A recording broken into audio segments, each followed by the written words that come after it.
everybody, welcome to episode 20, Burn Down the Sandcast. It's your boy Miko, aka Alex, aka the original Yefmeister. I don't remember how to host a podcast, and I have some people with me. Yeah, it's been a long time, and we already had a false start to this one, so we're doing really excellently. Jesus Christ. It's Mike, aka at Rick Rolls Royce here, and we have the rest of the crew with us as well. Yeah. Hey, do you guys know what the internet is? Because, I think I forgot or something. Yeah, I'm on it. I'm on the internet. I think, am I Maggie? Is that who I am? I think that's yes. Right. Yeah. Mm-hmm. Okay. Yeah. All right. And accurate. on Twitter, something that you'll find if you look up the other Well, if name. you've listened to this far, you probably know what her Twitter is, but, you know. Yeah. Hey, every episode could be the first time somebody's listening. You don't know. It's true. This is very true. What if this You is the don't know. one episode that everyone likes? Look, man, people like hentai chat, just in Oh, Andrea's no. videos. Let's not go there. That's Thank you. the- Anyway, who are you? Tell me about yourself. It turns out in the past month, I actually became a Xehanort, so darkness, Oh. darkness. That's a Okay. shame. Kingdom Hearts. Alright. Yeah. I mean, look, Also, my nobody name is GameBun at the GameBuns on the Twitter. okay. Alright. Look, man, I need some Kingdom Hearts in my life. It's been a while. I don't. So let me tell you about. Not yesterday. It's Sunday now, but 2 days ago, I was in class and I heard somebody at one of the other science lab tables talking about how excited they were from Kingdom Hearts, and I had to walk to the back to get more tap water for whatever fucking bullshit experiment we were doing. And I just said, "Please don't make me think about Kingdom Hearts." And he gave me the weirdest look. It was pretty good. Did he tell you the entire story? Away.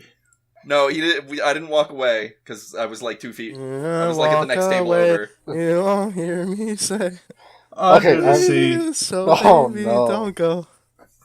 Anyway, that might be a good segue into how was your week. So, yeah. Should I go first? Yeah, sure. why Yeah, not? you have to look Week is into one good. of the bunch. Okay, so, we have not recorded this podcast in about, 2 months? It's been like a month and a half. It's 6 weeks. Okay. The first reason we missed one was because, there was a very bad snowstorm that knocked out my power for 5 days. Si, senor. And it was Yeah. really gone, too. Like, It was really gone. So on that Friday, I went to work. I drove to the office like a fucking moron, which is 40 minutes from my house. Spent 2 hours driving home from the office in the snowstorm, trying not to die. and then... Got home, power was out. Okay, whatever. I'll make some fucking ramen, something that I can do on the stovetop that doesn't require electricity. Mm-hmm. Went to bed, played some Switch, got up, went about my day, went out for dinner the next day because the power was still out. I went to the mall, hit maybe the worst pothole I've ever hit in my life coming out of the mall, and it completely fucked up my car and cost me $600 to fix. Which so is always I, good. yeah, so Especially this pothole when there's a power coming out of outage. the Rockaway Mall, right? I went over it and instinctively screamed the word fuck at the top of my lungs because I knew that something was very bad. I kept driving a little bit, realized, oh shit, my tire is flat, my suspension is literally destroyed, my control arm for my steering wheel is bent now. It's like, it took them a week to fix it. Ugh. Yeah, but the car still worked afterwards, so did you really need to fix it? The car did, no, car I did was not pulled work. over on the side of 80 No, for the- 5 hours The waiting opposite. for a tow truck. The car did not didn't work. Yeah. Yeah, but you drove It was for a after I little paid. bit. I drove it maybe 400 feet and was like, no, I can't do this. I'm gonna die. But then you didn't, which is good. But you did not have power, which is bad. Yes, and that was a long time. So my dad got a generator after Sandy. This is the first time we've ever used it. But it worked. Yes, it was very helpful. You had a phone that whole time, which was pretty dope. Yep, and that's. But did you have heat? That was the thing I forgot. We did not have. I was gonna say you did not have heat, correct?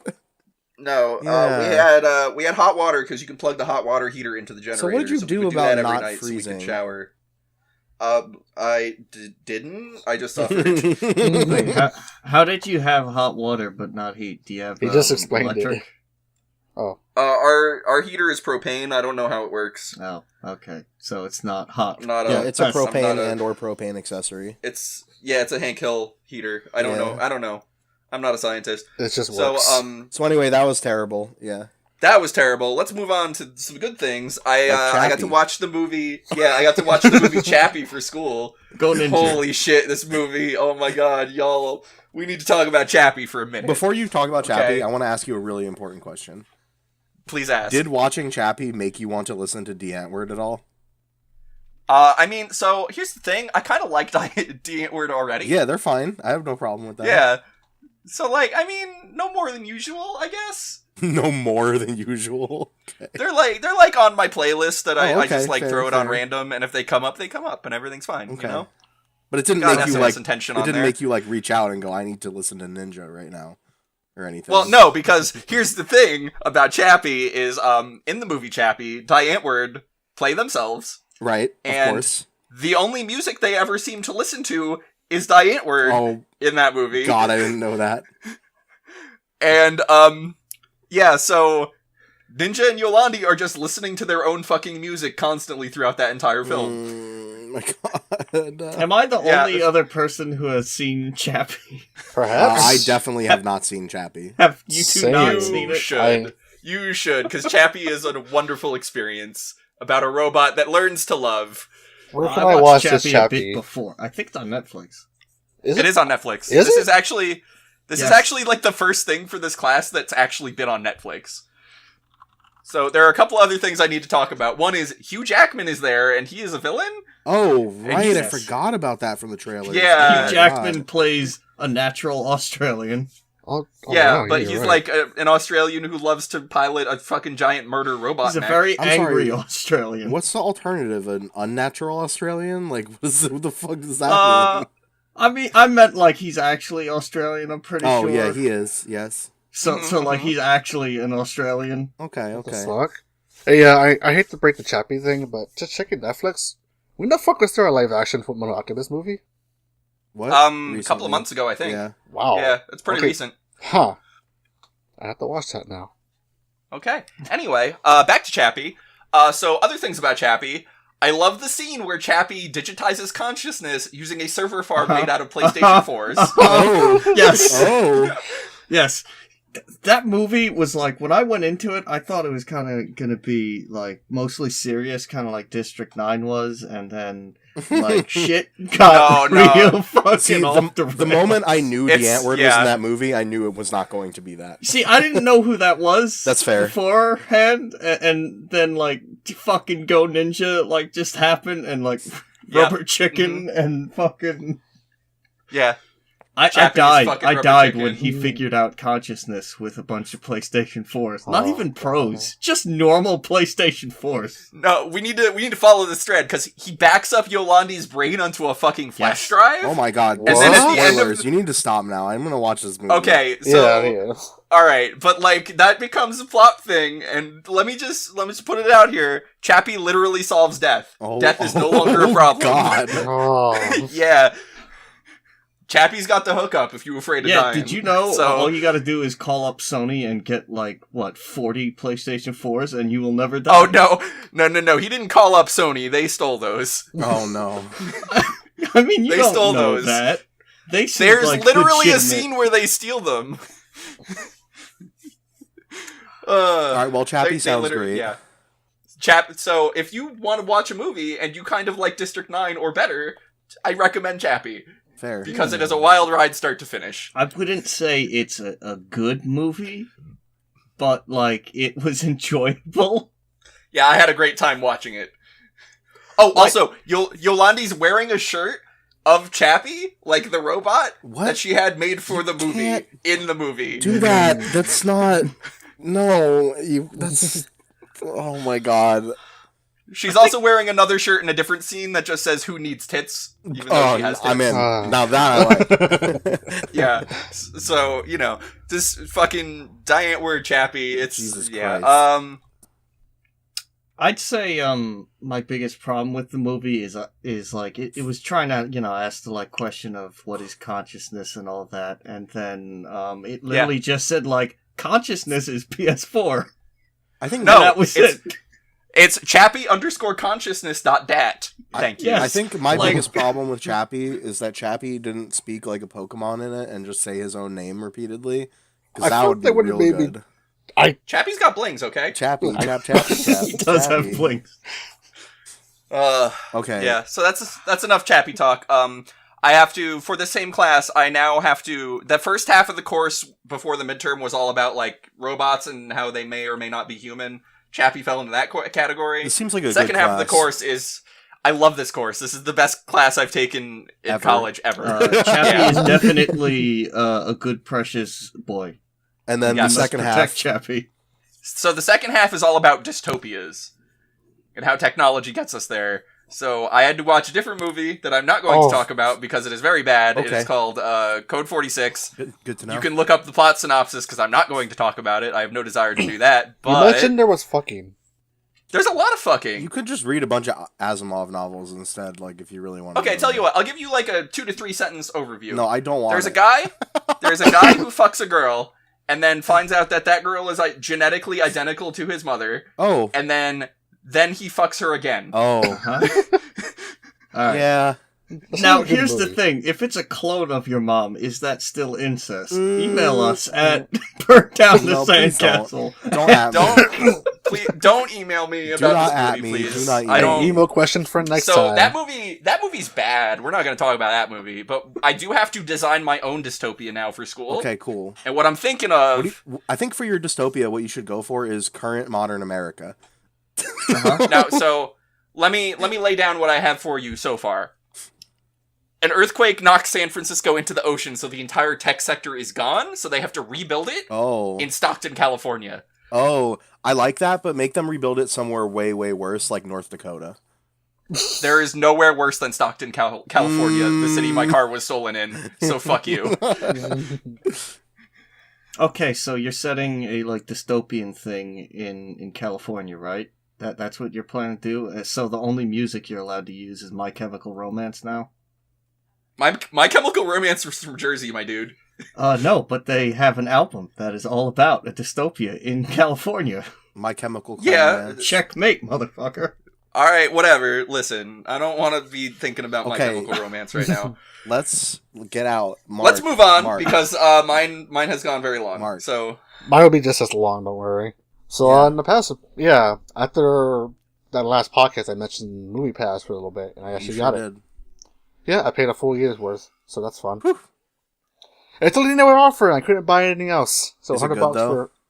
Yeah, though there was a bit for the first couple of weeks or so. I've been using the online stuff because I can only get it. I didn't have my card. So with the Movie Pass thing, I actually went here and watched a couple movies from the City Movie Grill. So, sorry, the yearly movie pass is $100, right? Yeah. So, how many films do you have to see to make it 10? Is that about right? Like about 10-ish? Yeah, because Maybe a if bit my less. last... Yeah, because it's around here. If it's past matinee, it's like around 9 something. Oh, okay. Wow, that's way cheaper than in the city. It's like 15 for everything here. It depends on what the hell it's actually showing. Because I know, like, when I went to go watch a special movie at my Cinemark, it was like $11. I'll get to that in a little bit. Okay. But anyway. So before I mention these two movies, I'll mention everything else I have watched in the meantime. Right. So what we had here on the docket before, I mentioned I'm going to watch Yu-Gi-Oh! The next day.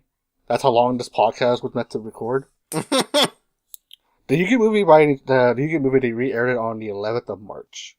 Okay. And You're talking about the one that you saw, that you explained in great detail on this podcast already, right? The one with... No, this is the original one. Oh, shit. Okay. Pyramid of Power. Yeah. The one that was made for the U.S. audience. Right. And, it's not... Didn't hold up? It's not that... I never even watched it back when I was a kid, because by the time it was coming out, I was like, I'm done with, like, Yu-Gi-Oh! Like, it was getting to that point, because I guess they were hoping for, like, Pokemon success with the movie. Right. And, let's put it this way. Like, I know, like, critics in the States won't give a shit, but until the Emoji Movie, it was the worst animated feature on Wow. Rotten Holy Tomatoes. shit. That's a strong statement that you're making there. Because, like, yeah, there's a big duel that happens for, like, over half the movie. But, like, in Okay. the meantime, shit happens in Yami's little puzzle piece, Item. With zombies, the world goes to hell, Kaiba's an idiot again. I mean, that Kaiba's an idiot. You don't say. It's not really like if you like Yu-Gi-Oh, or at least like casually just like the nonsense of Yu-Gi-Oh, it's not a bad movie. But if you go into it blind, you're just gonna go, "What the fuck is going on? What is happening?" Right? Okay. Yeah. Well, I don't know why you would see this movie if you have no prior knowledge of Yu-Gi-Oh. That's true, though. Yeah. Yeah. So, because when I went to go watch it, the place didn't offer e-tickets like the Student Movie Grill. Right. So when I went to go pay for my ticket, I couldn't use my card because it wasn't activated. Oh, so I ended up paying the $11 to watch Yu-Gi-Oh! And it was not worth it. Yeah. So that was like, and then like funny enough, later on that day, I got a hold of the Twitter account, say, "Hey, I think it's working," and boom, it's working now. Well, okay, of course. Yeah, because turns out, the customer support on the website is slow. Like I got a response. But social media is great. Yeah, social media. Love complaining to my corporate overlords on social media about how shit doesn't work. I mean, hey, it works. I got a response within 5 minutes. That's the only way I was ever able to get somebody from Comcast to come look at our fucking internet when I was in California. Yeah, I think at this point they kind of gave up on their website support. Just like, hey, contact us on Twitter. It's like easier. I like when people say like bad things about companies on social media, and the social media company like tweets at them like, and says, "Hey, how can we help you with something?" And you're like, that's no, probably don't. Some like fucking. That's probably some like fucking 19-year-old intern who's not getting paid doing that too. Yeah. Anyway, aside from the Yu-Gi-Oh, the fuck did I watch? What else? I'm trying to figure out what else did I watch, but it's been a while. Okay, I'll get to the point. I watched The Room. I finally caught... yes, everybody's favorite Tommy Wiseau joint. The Room is a very interesting movie, just like the human being that made it. No fucking kidding. It's because I downloaded the Disaster Artist audiobook like months ago because it was for free. Mm-hmm. And I want to get more into that, but I need some context. So I went ahead I need to watch The Room to understand what's going on in this book. Wait, so you had never seen The Room before? No. Really? Uh-huh. I managed to avoid even the Adult Swim showings. So what do you think of Tommy Wiseau as an artiste? He's either a genius or an alien robot from another galaxy that is trying to be a human. I honestly don't know how to feel about the man. Like, my only exposure to him, aside from actually no, it is just the memes. So sorry, to be clear, you have not seen The Room before, right? No. Not even snippets. I've seen the usual gifs of the stuff on the roof, the football throwing, but never the actual movie in full. So when I went to go watch it, turns out I was the only one in the theater, for one. Mm-hmm. Because they were doing the showing because he was trying to advertise his new movie, which I will get to in just a sec. But The Room itself, it's the first 15 minutes, it's just there's three sex scenes. Yeah. Yes. And correct, accurate. With the kid Danny, tries to join in at one point, and it's weird. No, they're having a little fight on the pillow on their bed, and then Danny just randomly shows up "Hey, I want to join in too." Yes, No, get out of here. Completely random person Danny, just walks this is for adults. This is an adult pillow fight where we take out our he is an adult, I'm pretty sure. He's supposed to be. He's 18, 19. He's in college. That's all it's ever explained. Because Tommy or Johnny paid for his tuition. So aside from fucking, it's just a bunch of deadpan acting. I don't Tommy is the highlight. No, it's not deadpan acting.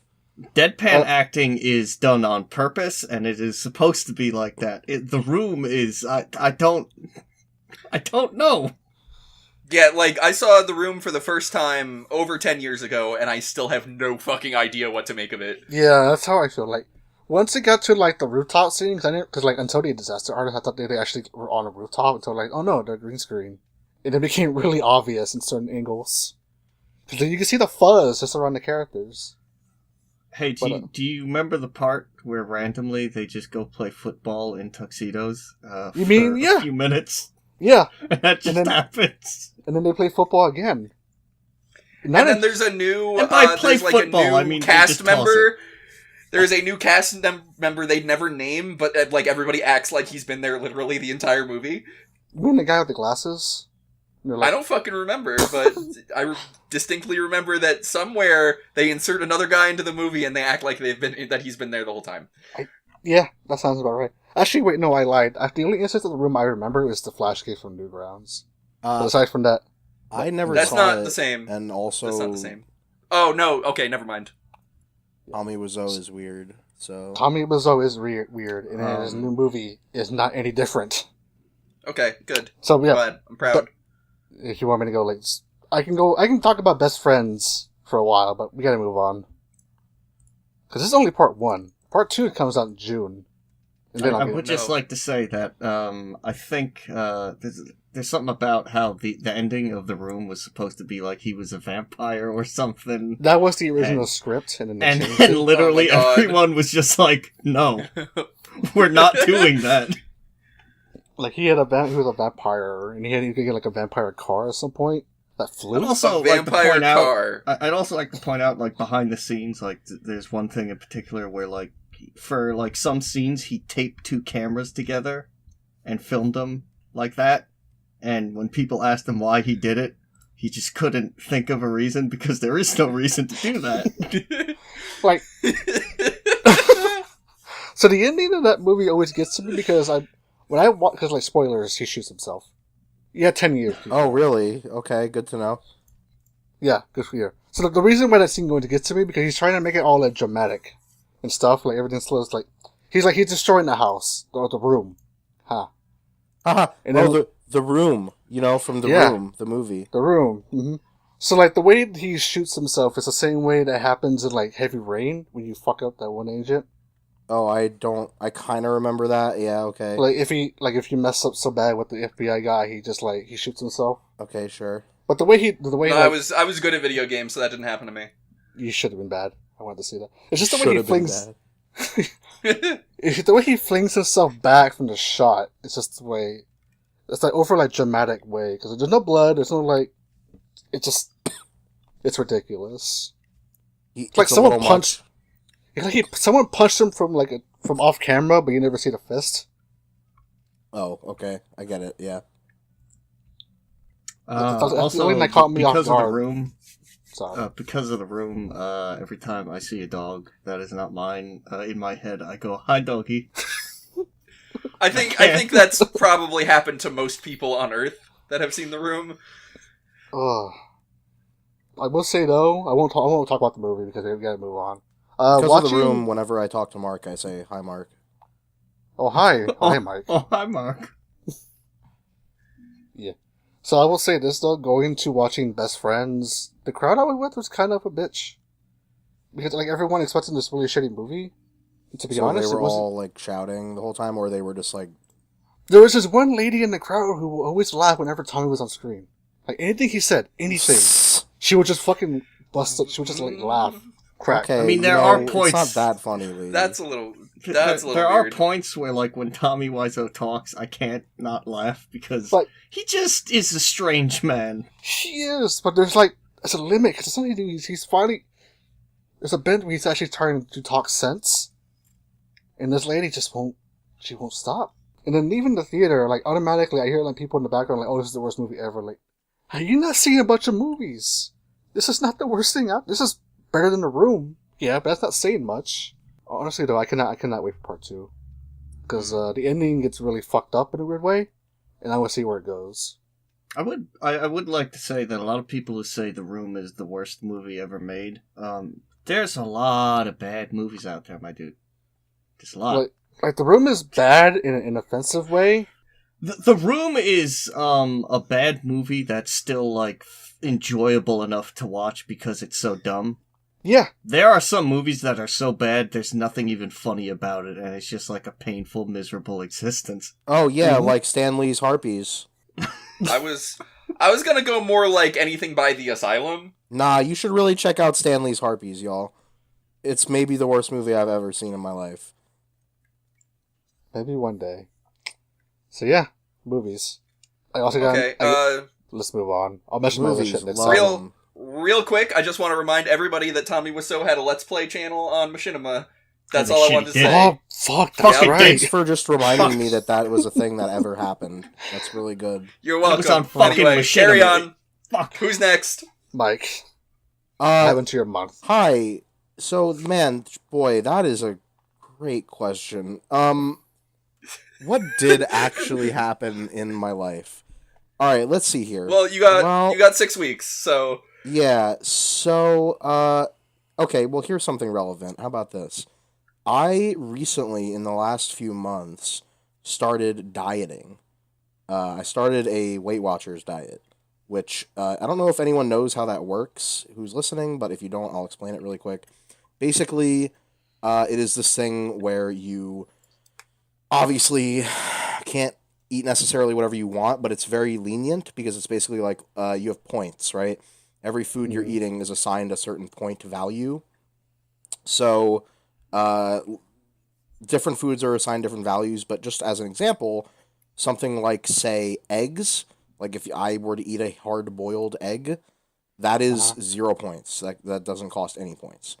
Okay, but would you peel it right, is my question. Yes. The things that cost points, for the most part, are stuff like fats, sugars, stuff like that, kind of. So, soda costs points, beer costs points, what else? What's a good example? Bread costs points, etc., right? So anyway, I've been doing this for a few months now. I think just since maybe January, basically. And having done this and only exercising once a week, which is what I'm doing right now, I am now down 20 pounds from what I was at. So nice. That's dope, because if I was working out a significant amount more, like twice a week, which I probably should be, then I probably would actually be losing something more like 40 pounds or something already. Nice. So that's mostly what I've been fucking with lately. But also, I would just like to make a quick mention of the weather. Because, yeah, holy shit! It's been cold, and then it's been cold, and then it's been hot, and then it's been cold again, and then it got real hot for a few days there. Like, it was in the 80s. And we're talking about on the East Coast here, like, over by New York City. Mm-hmm. Yeah. It was in the 80s. And then today it's cold again. Today it's cold again, and also is going to be a huge rainstorm. Theoretically, there's a flood warning near me. So, fucking what? Like... Oh, I actually know what's going on. You see, the planet is dying because Midgar is consuming all the materia out of the planet. No, you honestly could have just stopped at the planet is dying and you would have been right. So, but yeah, I don't know. Yeah. I'm just struggling to deal with that in my daily life, kind of, because why can't we have regular people weather? But I mean, give it a... Yeah, so let me put it to you like this. So yesterday it was like 90 degrees, so when I went to bed, I left my window open, right? Yeah. Sure. I woke up at 6 in the morning literally fucking freezing to death because I left my window open at night. Oh, yeah, I actually did that too. Yeah. How is your guys' weather worse than it is down here? I mean, it's been the same way down here, but never to such a degree. Like, only yesterday it's been, like, really cold. And rest has been, like, mild to, like, 75 for a high.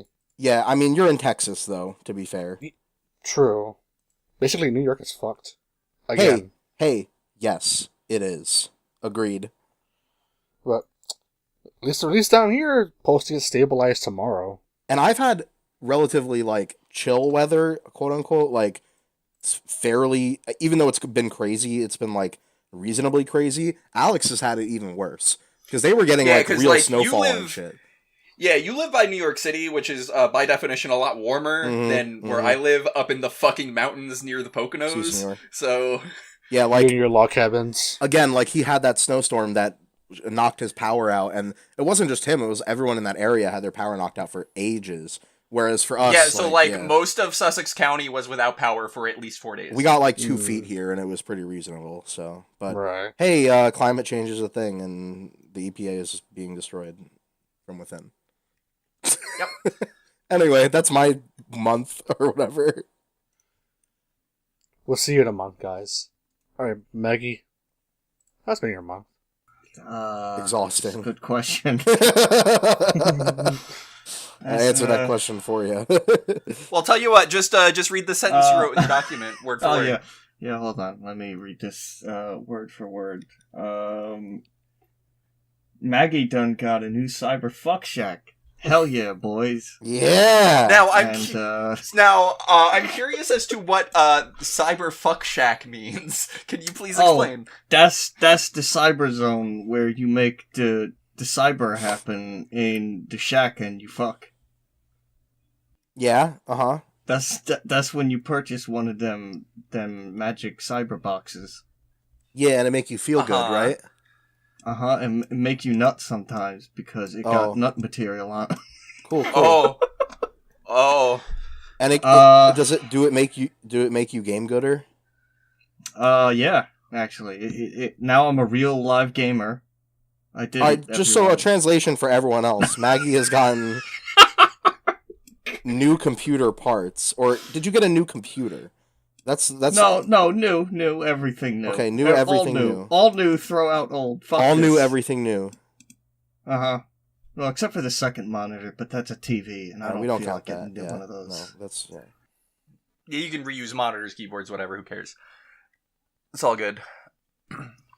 But yeah, now it's like, good computer. I have a good computer now, and it's kind of weird. And yet, what? Todd Howard video games still won't work. No, you're right. So what's up with that? Todd, all right, Todd Howard? I know you're listening, Todd. What's the deal?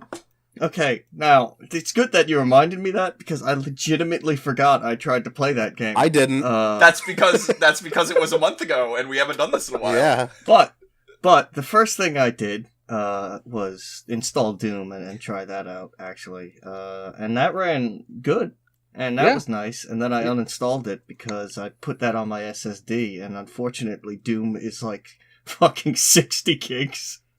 Yeah. I think it's 100 gigs at this point. No. It's not quite that big. It's like 60, 70, something like that.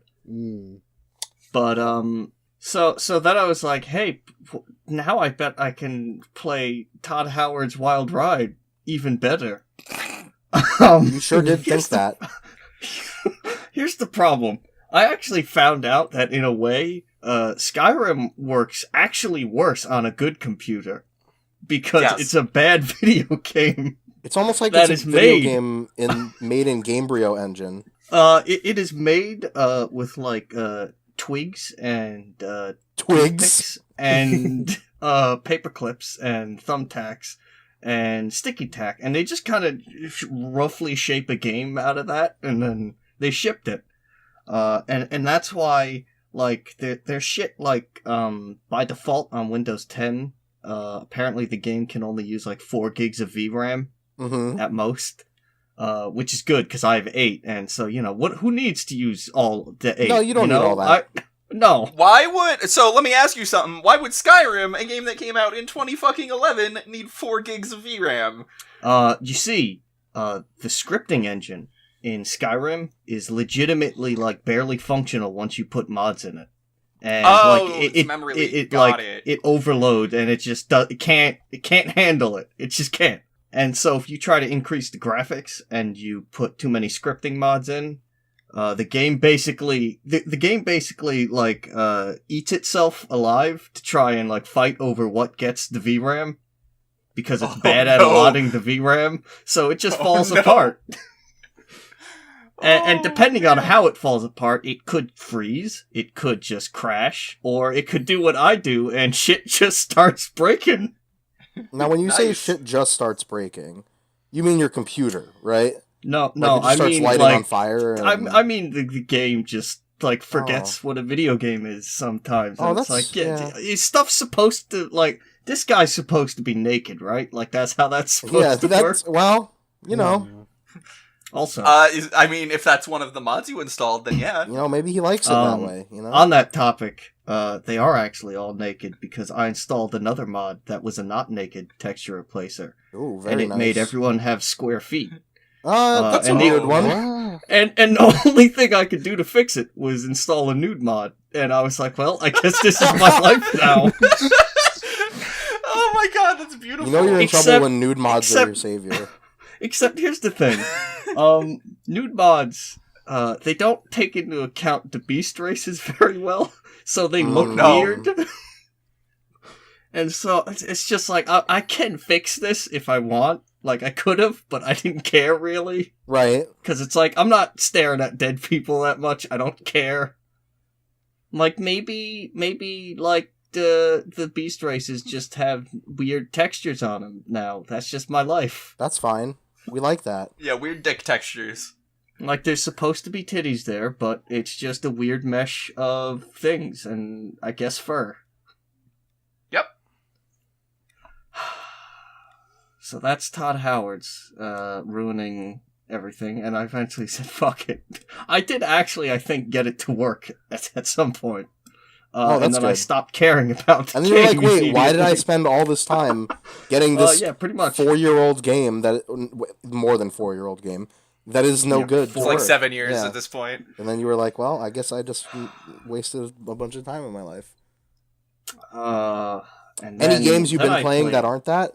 Oh, wait, actually, we have to... No, yeah. I forgot how the format of this We have a podcast section works. for that. Yep. We have a section for that. Yeah. So, really, like... It's been a long time, The thing is, like, it's okay for me to talk about Skyrim here, because I didn't really play it, is the thing. It was more like a life experience. Oh, yeah. Than yeah. anything. It's more like a science experiment when you think about it. Basically, you're seeing how powerful Todd your Howard's is. Vinegar Volcano.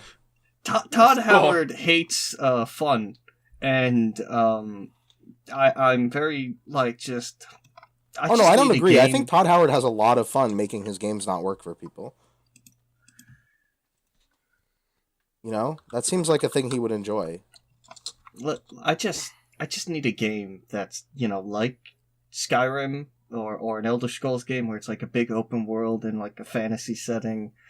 But like it doesn't like have Tom a badly Clancy's written. Wildlands. It doesn't.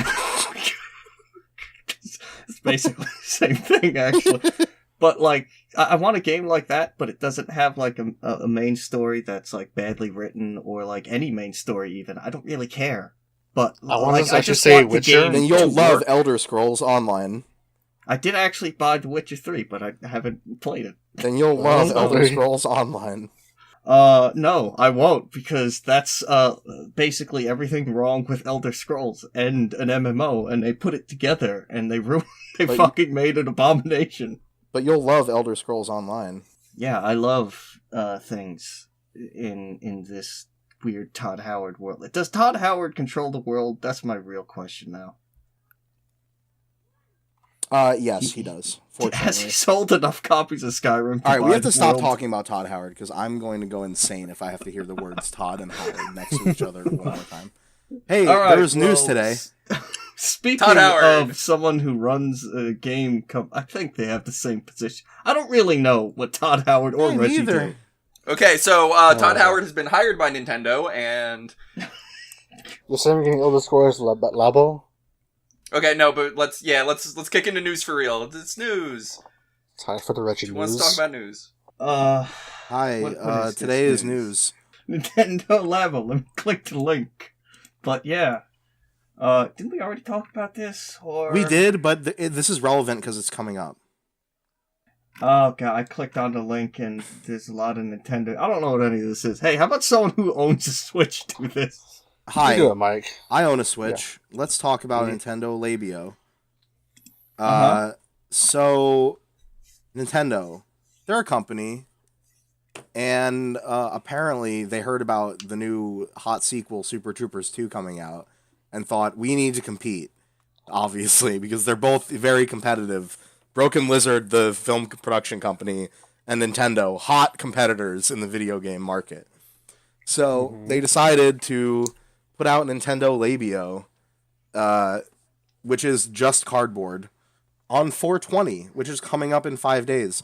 Now, part of the reason I added this is because I wanted to ask a question, which is there anyone among us who's going to get this? I cannot afford it right now. Okay. Yes, I'm definitely gonna buy this, so I can't do whatever this is because I don't. Okay. And Miko? I am probably not. Okay, great. Well, I want to buy this, but I can't right now. So thanks for stopping by, everyone. We'll see you next week. But you're not interested in this at all. I think it's kind of interesting. This is fun. I guess I'm curious what the games are gonna be like before I make that decision. I don't think the games are gonna be terribly complicated, but I mean, yeah, but still, I want to know if they're good. Sure. You know what I mean? Yeah, but it seems like to me, if you get the, not the robot one, the one that's like a pack-in that has all of them, because there's 2 different versions. You can get one that gives you a big robot suit made of cardboard, or one that is like a bunch of different stuff. Mm-hmm. That one sort of screams gives me like a Wii Sportsy vibe of it's going to be just a bunch of different little fun, enjoyable minigame type things, which, I don't know, that might be an entertaining thing to show off to people. I'm suddenly having flashbacks to fucking, you walk into Target and they've got all these cheap Chinese knockoff attachments for the Wii remote. Except it's real. It's Cooking Mother Kit. Yeah, except they're real and they're made of cardboard. They're official. The Cooking Mother Kit, it's Cooking Mother. Have a frying pan. Cooking Mother. I would have preferred Cooking Papa. Where's Cooking Papa at? Look, he's going on Hell's Kitchen next season. Dope. It's coming out. Yeah. Gordon Ramsay's gonna scream at his balls live on TV, and it's gonna be really good. And then does Cooking Papa cook food naked with just an apron on? Who told you about my fantasies? No, he also wears tighty whities underneath. Please, gotta stay hygienic in the kitchen. All right, no, you're right. You don't want to get pubes on the food. And in other Nintendo that's what the apron's for. News, that I guess there was an announcement when we were away. I feel like this happened when we were away. So sure, why don't we talk about that? Yeah. Splatoon 2. The Direct. Hey, remember that game? It's about squids and kids, and they splat on each other? That one? Yeah. That sounds disgusting. Can you rephrase that? Extreme Max Ultra 2. Yeah. So they were like, what if we put more? And so the more is a bunch of missions, like a big new single-player mode, that once you complete it, I'm wording this very poorly. A brand new single-player mode starring Octoling characters instead of squid characters, and once you complete it, you get to play as the Octoling characters in multiplayer. That's my understanding. Nice. We should probably also mention this is a paid expansion. This is an actual paid expansion of the game. And it does have a really dope aesthetic, what are the 2, Pearl and Marina, is that them? Are dressed up like fucking rappers, and they have do-rags and shit. And it takes place on a subway train or something, I'm not sure. That's the hub. Yeah, it's the train takes you between different subway stations, and then what I remember seeing from the Direct gave me a Portal kind of vibe, where it's this subway platform is like a testing facility, and then you take the train and go to the next one. You take the train and go to the next one. And have you played? Is this out? I forget now. It'll be out this summer. Yet. It's not out. It'll be out this summer coming out. And they also announced in the same announcement, and they kind of juked people a little bit because people were like, "Oh, more Splatoon stuff." But if you haven't seen the trailer yet, you will see it. It's Smash. Maybe you've heard of it. It's like a big old game where all the Mario characters hit each other. Oh yeah, it's like PlayStation All Star, but for Nintendo characters. Right. Yeah, exactly. Hit game PlayStation All Stars. Or you ever play that game Lethal League? It's kind of like that, but for Nintendo. Oh, okay. So I think it still is kind of unsaid and unknown whether this is necessarily a quote-unquote new Smash or not, because they didn't specify. They just showed you a big-ass Smash symbol in the trailer. But I mean, yeah, also, this was a month ago, and people are still speculating, and Nintendo still hasn't said, yes, this is a new game, or yes, this is a port of Smash 4. That being said, nobody knows. Things we know from the trailer. 1, there are way less character silhouettes shown in the trailer than were in Smash 4. 2, we know that the Inklings are now a part of it. 3, and we saw a silhouette for Link in the trailer, and it was not the Link that was in Smash 4, it was Breath of the Wild Link. So, from what we've seen, all signs point to this being a new Smash for Nintendo Switch. But we'll see, I guess. Again, we don't know, because they could have just swapped the model for all we know. It could just be, a model swap for Link, and then Splatoon DLC, and it's a port, but I kind of doubt that. I think it's probably just a new Smash, but we'll see. We will see. Hey, they will eventually tell us. Can I just ask a quick question? Yeah. Mark, who the fuck is yelling? Oh, just kids. Oh, that's just Yu-Gi-Oh! Maybe you've heard of him? Yelling? Just the children. They're playing. Just the children. The screams of children. Yeah, the kids who fucking took my package yesterday. Is it me, or is it the children who are wrong? Hey, can you go ask those kids what they think about Nintendo Labo? Yeah, can you just walk up to those kids and yell both sides at them until they... Oh, we can start a man on the street segment. This is perfect. Okay, I need you to get out there and do some hard-hitting journalistic integrity. No, that you don't do integrity. What? No. Alright, now that I've talked about Nintendo news, I need my Sega counterpart Maggie to talk about this other news. Alright, good. Thank you. I was going to ask if I could do this. She's the Sega kid. She has to talk about this. You are Sonic the Hedgehog. Hey, do you guys like Sonic Mania because it was good? Well, I liked it better than other Sonic games. We got I liked some parts great of Sonic news. Mania. Shut the fuck up, I'm trying to... Okay, go ahead. Do you like Sonic Mania? Well, we've got great news. Sonic Forces was bad, so instead we're selling Sonic Mania again because we need money, and people didn't buy Sonic Forces because it's bad. Probably so a wise please move. buy our game again. Yeah. But what is it? Sonic Mania Plus. Okay. It's the same game, except they have some new characters. Like who? I'm not fucking around. Mighty the Armadillo's back. He's finally back, everybody. And then a character I legitimately have never seen before, so maybe I'm not the Sega expert that you think I am. Yeah, maybe you should... Oh, what? Who is this guy? What the fuck? So, apparently his name is Ray the Flying Squirrel, but when I look at this, I'm fairly confident this is just Tails. No, I think Ray the Flying Squirrel is legitimately older than Tails, and it's like a fucking one-off thing that did not last very long.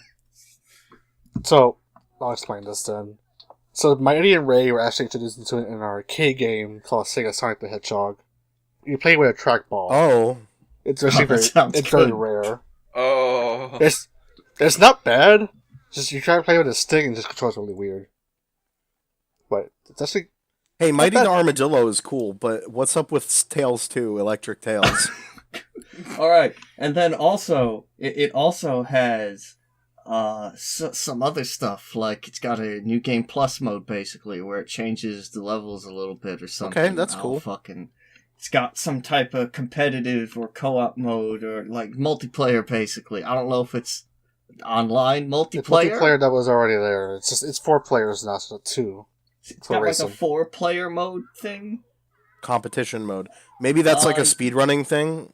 Well, if it's anything, that's like, already in the game. This is just a 4-player. Well, that's what I'm saying. Maybe it's like a 4-player speedrunning mode type thing. Like a. It is. Right. That's what it is. Speedrun live mode. For fuck's sakes. I didn't know that game mode was in Sonic Mania because I never touched it. So well, now you know. Yeah, there was like a time trial mode. And that's basically it. By the way, it's $30, motherfucker. Oh, or $10 if you. Okay, $30 for the base if you don't own it. Now, it's 30. Right.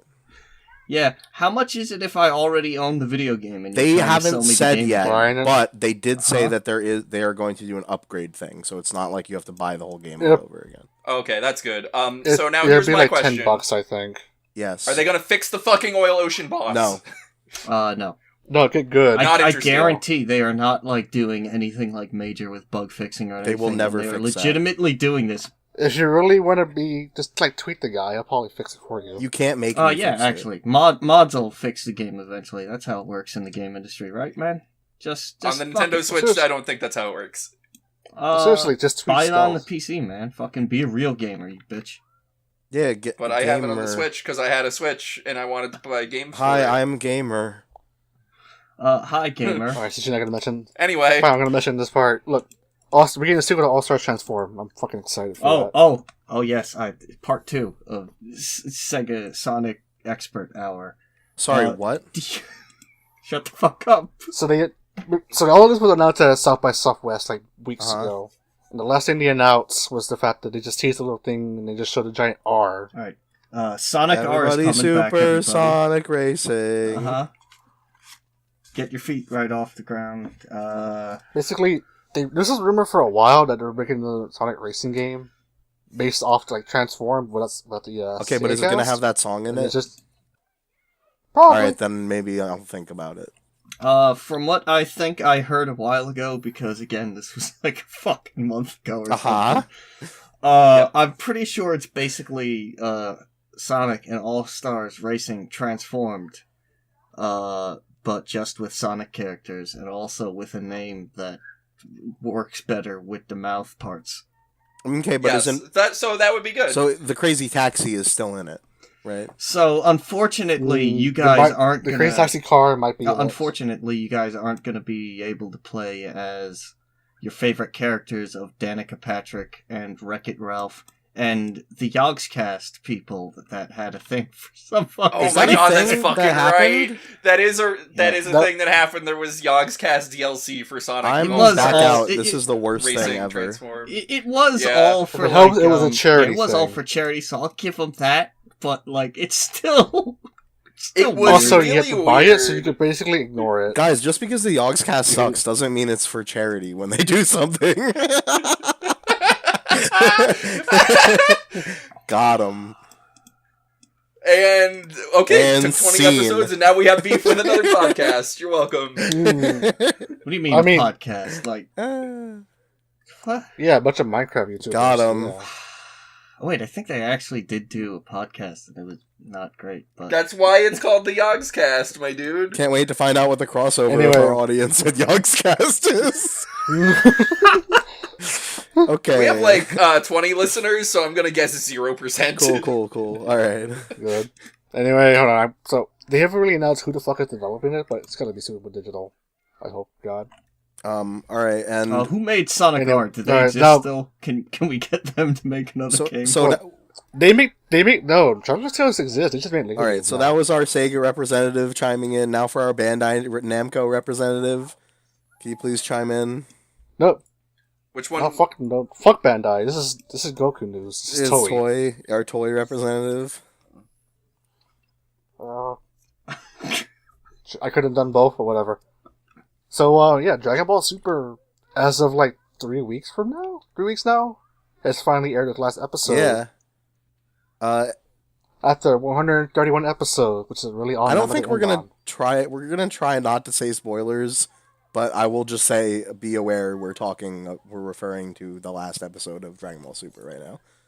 If you want to put in a little sting that's like, go skip to this point. No, I don't, but I'm just letting people know who are listening right now.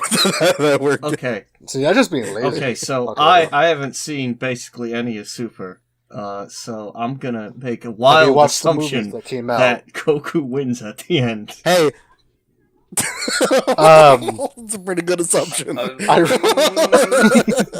I'm gonna assume that in the end Goku doesn't die, and they're like, "Well, we're getting a new character." No, at the end, actually, spoilers. At the end, Goku dies, and then the entire universe gets ended, and then that's it. And then it just says "the end" in big bold black text. And then they're like, come back for the new season of Dragon Ball. There's no comeback. They just say it says the end, and then it says it's over. Yeah, but in that situation, we'd get to see maybe like the furry world's Vegeta or something. Oh, nice. Furry Vegeta. I mean, there's the universe, and it's just with the furry character. Anyway, but what you were talking about is not just that it ended, but also... They have announced already that there's a new movie coming out at the end of the year that will take place after Super. There was a very short trailer for it that was very well animated. They showed also our villain, our character for the movie. It's a Saiyan. They're saying he is the first Saiyan. I'm saying this. Yeah, it is a Saiyajin. Now, I'm a bit confused because, like, if the series ends with everything getting deleted, like, how do they make a movie? Is it just like a black screen at that point, or it's more of a it's a what if? It's a what if scenario because obviously everything ended and everyone died. So it actually turns into Dragon Quest after it. Funnily enough, and, is it weird that I would be super okay with that? Yeah, I would be. All right. So, yeah, the anime ended. Crunchyroll not losing millions of subscribers because Dragon Ball ended. Rep. But along with that, they also announced a Dragon Ball tour for the United States. Now, what does that mean? Which I have Goku no coming to your home to fucking beat the shit out of you. All right, well, let me. It's from the website. The biggest Dragon Ball event of all time is coming to the USA and Canada, consisting of 7 stops starting from San Diego. What do you think it is? Is it Goku killing me? Is that the great? Is it Goku choking me to death? I can answer this. Do you remember when the United States government was like, aliens are real? Yeah. Or whatever the fuck. Yeah, I do you remember that? Yeah. It's Goku. Goku is the alien. Goku's real? He's real. Oh no. And he's here now. Does that mean Frieza's real too? No, this is after Dragon Ball. Actually, I don't know what happened to Frieza in Super, so maybe Frieza's real. Yeah, stuff happens to him. Anyway. Okay. So something is coming, but we don't know what. Good to know, I guess. I think I've actually seen pictures and videos for the Dragon Ball tours in Japan. It's kind of like just somewhere like it's like a big old fair, but just celebrating Goku. Only Goku? Yeah. Am I allowed to celebrate Gohan, or will I be chastised? Wait. I think you might be called a jobber. But wait, is this basically like a Renaissance fair, but fucking everyone's dressed up like Dragon Ball characters? Please fucking be you say that because that would be great. So you say that, but would be pretty sick. Actually, that's the thing that happens in Mexico every so often. Like I fucking want to see some. I want to see a bunch of people dressed up as their own original Dragon Ball characters. It would be fucking amazing. Yeah, my own original Dragon Ball character, Yamcha. So, yeah, Dragon Ball. I mean, Yamcha is basically what everyone's character would be in the universe. Yeah. No, there'd be a lot of Hercules, too, but... Nah, people got all pissy about that one episode in Super, because it wasn't like my Punch Man's. See. It'd be Yamcha's. Do more news. Okay, I'll do this one. Okay. Speaking of dumb things, speaking of bad things. Hey, so y'all know about Cliffy B, the guy from the video game industry? Nope. Here's the thing. Okay, well, I know that name, primer. But like I've heard it so long ago that I forgot who he was. All right, let me give you a quick refresher. Cliffy B is the guy who invented Unreal Tournament and Gears of War, and then left Epic Games in 2012, and now he's probably very upset that he ain't making that Fortnite money. So he has decided he is going to fucking. So he's doing. Get out of here! Warning about ad blocker with Gerald's dick in my face. Thanks. I'm sorry. What? Nothing. So yeah, just don't worry about it. It's fine. So Cliffy B has created a new video game, and it's called Lawbreakers, and it's called it has what is it called? Yeah, I like how you're referring to it as it is called and was called. Wait, you're getting this confused. Lawbreakers was his last game that failed. Oh, no, you're right. Okay. The new game is Radical Heights. There you go. Yes. It launched into extreme early access and is maybe the funniest thing in the entire world.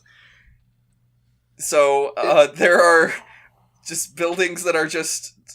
They have no textures and nothing's happening. It's like looking at a early TF2 No, guys, map. let's complain for the correct reasons. So, the problem with this game is that, A, it's literally just PUBG again, but the aesthetic is different, and the aesthetic is, we remember the 80s? We sort of do. Yeah, no, Here's our the best aesthetic bet. of Radical Heights is female characters are coming soon. Yeah. That's coming soon is the aesthetic of that game. Yeah, pretty much. And it's like very generically like neon 80s, and the shooting looks very early, let's use the word. And yet... Hey, it's Extreme Early Access. So yeah, it's Extreme Early Access, and yet, guess what else is in that game? Microtransactions. So thanks for that Extreme Early Access, y'all. So, just to be clear, the game launched basically just as like a concept of a game. But they still trying to get that money. You better believe it. They try. To be fair, PUBG still feels real early access sometimes to me too, and that game has microtransactions, so... and has been officially out for quite some time. And you have to pay $30 to play it. Yes, accurate. Along with all that don't shit. you have to... I think Radical... Whatever, it costs money too, don't it? Radical Heights is free. Okay, I checked. that's cool at least. Yeah, Radical Heights and these Fortnite. Oh, hey, do you guys want to play Radical Heights? No. Absolutely fucking not. Oh, wait. Which also mentioned that Radical Heights has fucking bikes. Love fucking bikes. Is Cliffy B the guy from Epic that when Bulletstorm sold really bad on PC, he was like, I'm never going to make a PC game again? Well, if he did say that, he sure fucked up. I know he was... Yeah. He was definitely at Epic at the time. Yeah, and they got very upset that nobody bought it on PC. Well, maybe make your game. And then they released Bulletstorm whatever edition, and it's full price. Yeah, I love whatever nobody edition. bought That's it my again. favorite one. So Epic is a strange company, and Cliffy B, if he worked there, is probably a strange man. Yeah, that's an understatement. Epic is a strange company. Epic is a crazy company. Yeah. Well, Epic... Epic? Wait. What about Epic?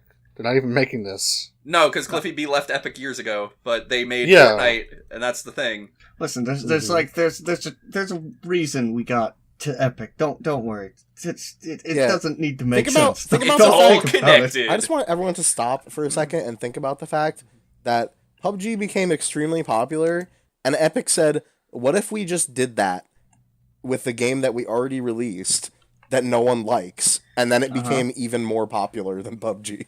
And then, Yes, I don't which, think it's the fact that no... yeah. That and then happened. a previous employee of Epic was like, wait, what if I did that too? Yeah, wait, what if I did that?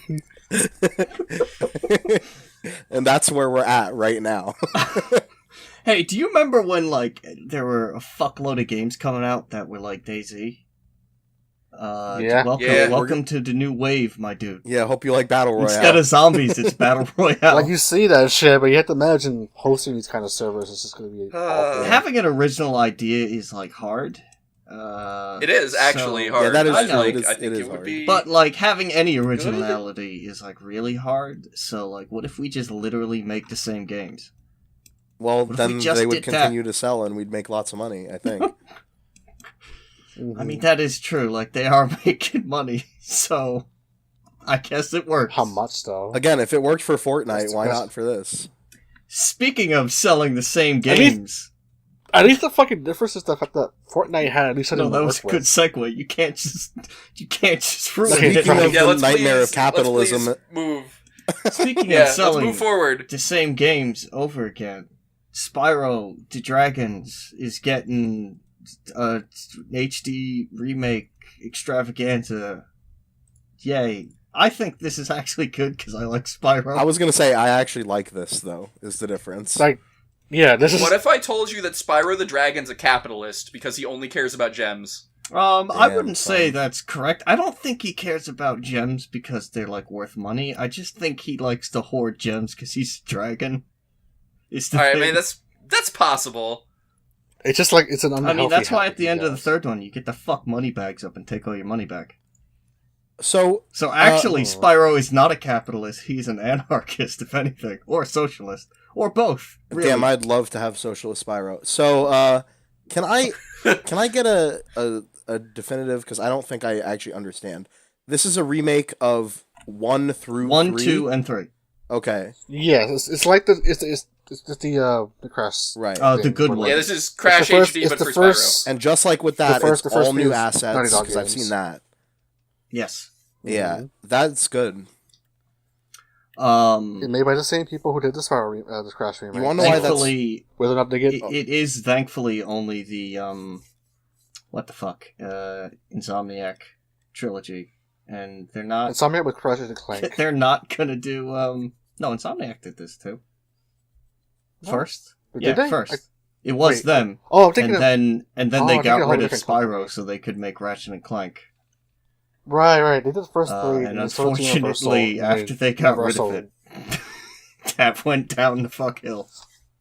I don't think the Spyro games after them were like awful. They just weren't like the same. Yeah. Oh, you are not remembering them right then, my dude. Yeah, the Game Boy ones are pretty terrible. But wait.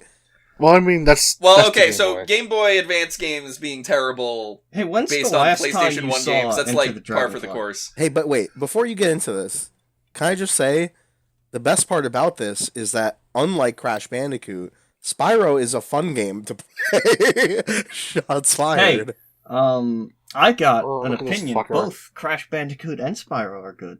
And you're a little fuckboy bitch. Okay, And you can get the fuck Whoa. out of my house right now. Oh, I'm before not I in your fucking house. Come over there. But Crash is We're in pretty the bad. computer. But Spyro is fun. Wait, if you're not at my house, how can I hear you? Like, you're Oh no, obviously we here. we Where can't are you? explain by the the internet way? to you right now.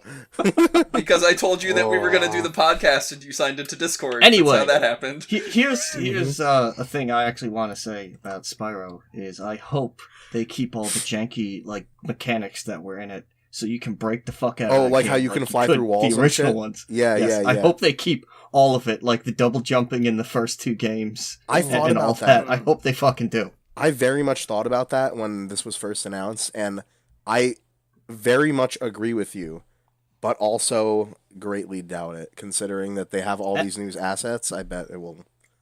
I also hope that in the third game, you can skip money bags almost every time. Mm-hmm. Obviously, that wasn't intentional. I hope they actually make it like on purpose this time. Oh, and well, there's, that's like, definitely not a happening. thing, because that would be like neat. Because you can give him almost nothing. I'm pretty sure. Mm-hmm. Well, we'll find out. Yeah, in we'll September. find out. Yeah, I'm probably going to get that actually. Again, while Semester mentioned it's coming on PS4, Xbox One. I'm pretty Steam. negative about these nostalgia things, but it's coming to Steam, and I like Spyro. Is it? So. Is it actually coming to PC? It's coming to Steam. Yes. Is it actually? Yes. I didn't think it was. Yes. Yes. This They is announced it for actually like everything the best except for- news I've ever heard. I know, because isn't I that can like play this doubly game. fucked up? It's not even just PS4 like Crashes. It's actually coming to Steam. Yeah. Well, I mean, Crash is... Hold on, shit. Oh yeah, agreed. Hey. Hey, speaking of old video Hey, speaking games. of old video games, Speaking of flea bags... Oh, wow. Speaking of... Look, Rude. I found a flea on my cat. Speaking What am I of supposed to say? things... Hey, you guys like Donkey Kong?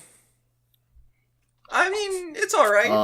Which The first Donkey one. Kong? You ever played that first one? There's several Donkey Kong. You know the first one where you And don't the one actually on- play as the the one on the Donkey, Game you Boy? play as Mario? The one on the Game Boy. Excuse me, it's Jumpman? Yeah, you Technically, Donkey Kong is not in that game. That's Cranky Kong. Okay, And well- I'll have you know that on my Wikipedia page, Alright. for Love Donkey lore. Kong, Listen. I have it all listed love here. lore. The biggest. Anyway. lore. I'm not mentally prepared to go Speaking down of the lore, lore hole right now. Here's some speedrunning lore. For the longest time, Billy Mitchell, a total jerk and weird-looking dude, was the first million-point, I believe, recipient having played Donkey Kong. And he was, for the longest time, on Twin Galaxies, the guy. And so he had all this record, and he had multiple other records for other games, but that's not as important. Yeah, but like, his Donkey Kong record is infamous with the fact that there was a whole documentary about him and Steve Weiss, Weeby. I think. I thought it was About, Weiss, like, maybe, but maybe it's Weeby, I don't know. What? It might be. Yeah. It might be. Either way, between him, the two of them, there was what was it called? King of Kong? Yeah, King of Kong, the documentary, see. And would focus mainly on them two, with some exaggeration. Well, you know, it's supposed to be entertaining, not just factual.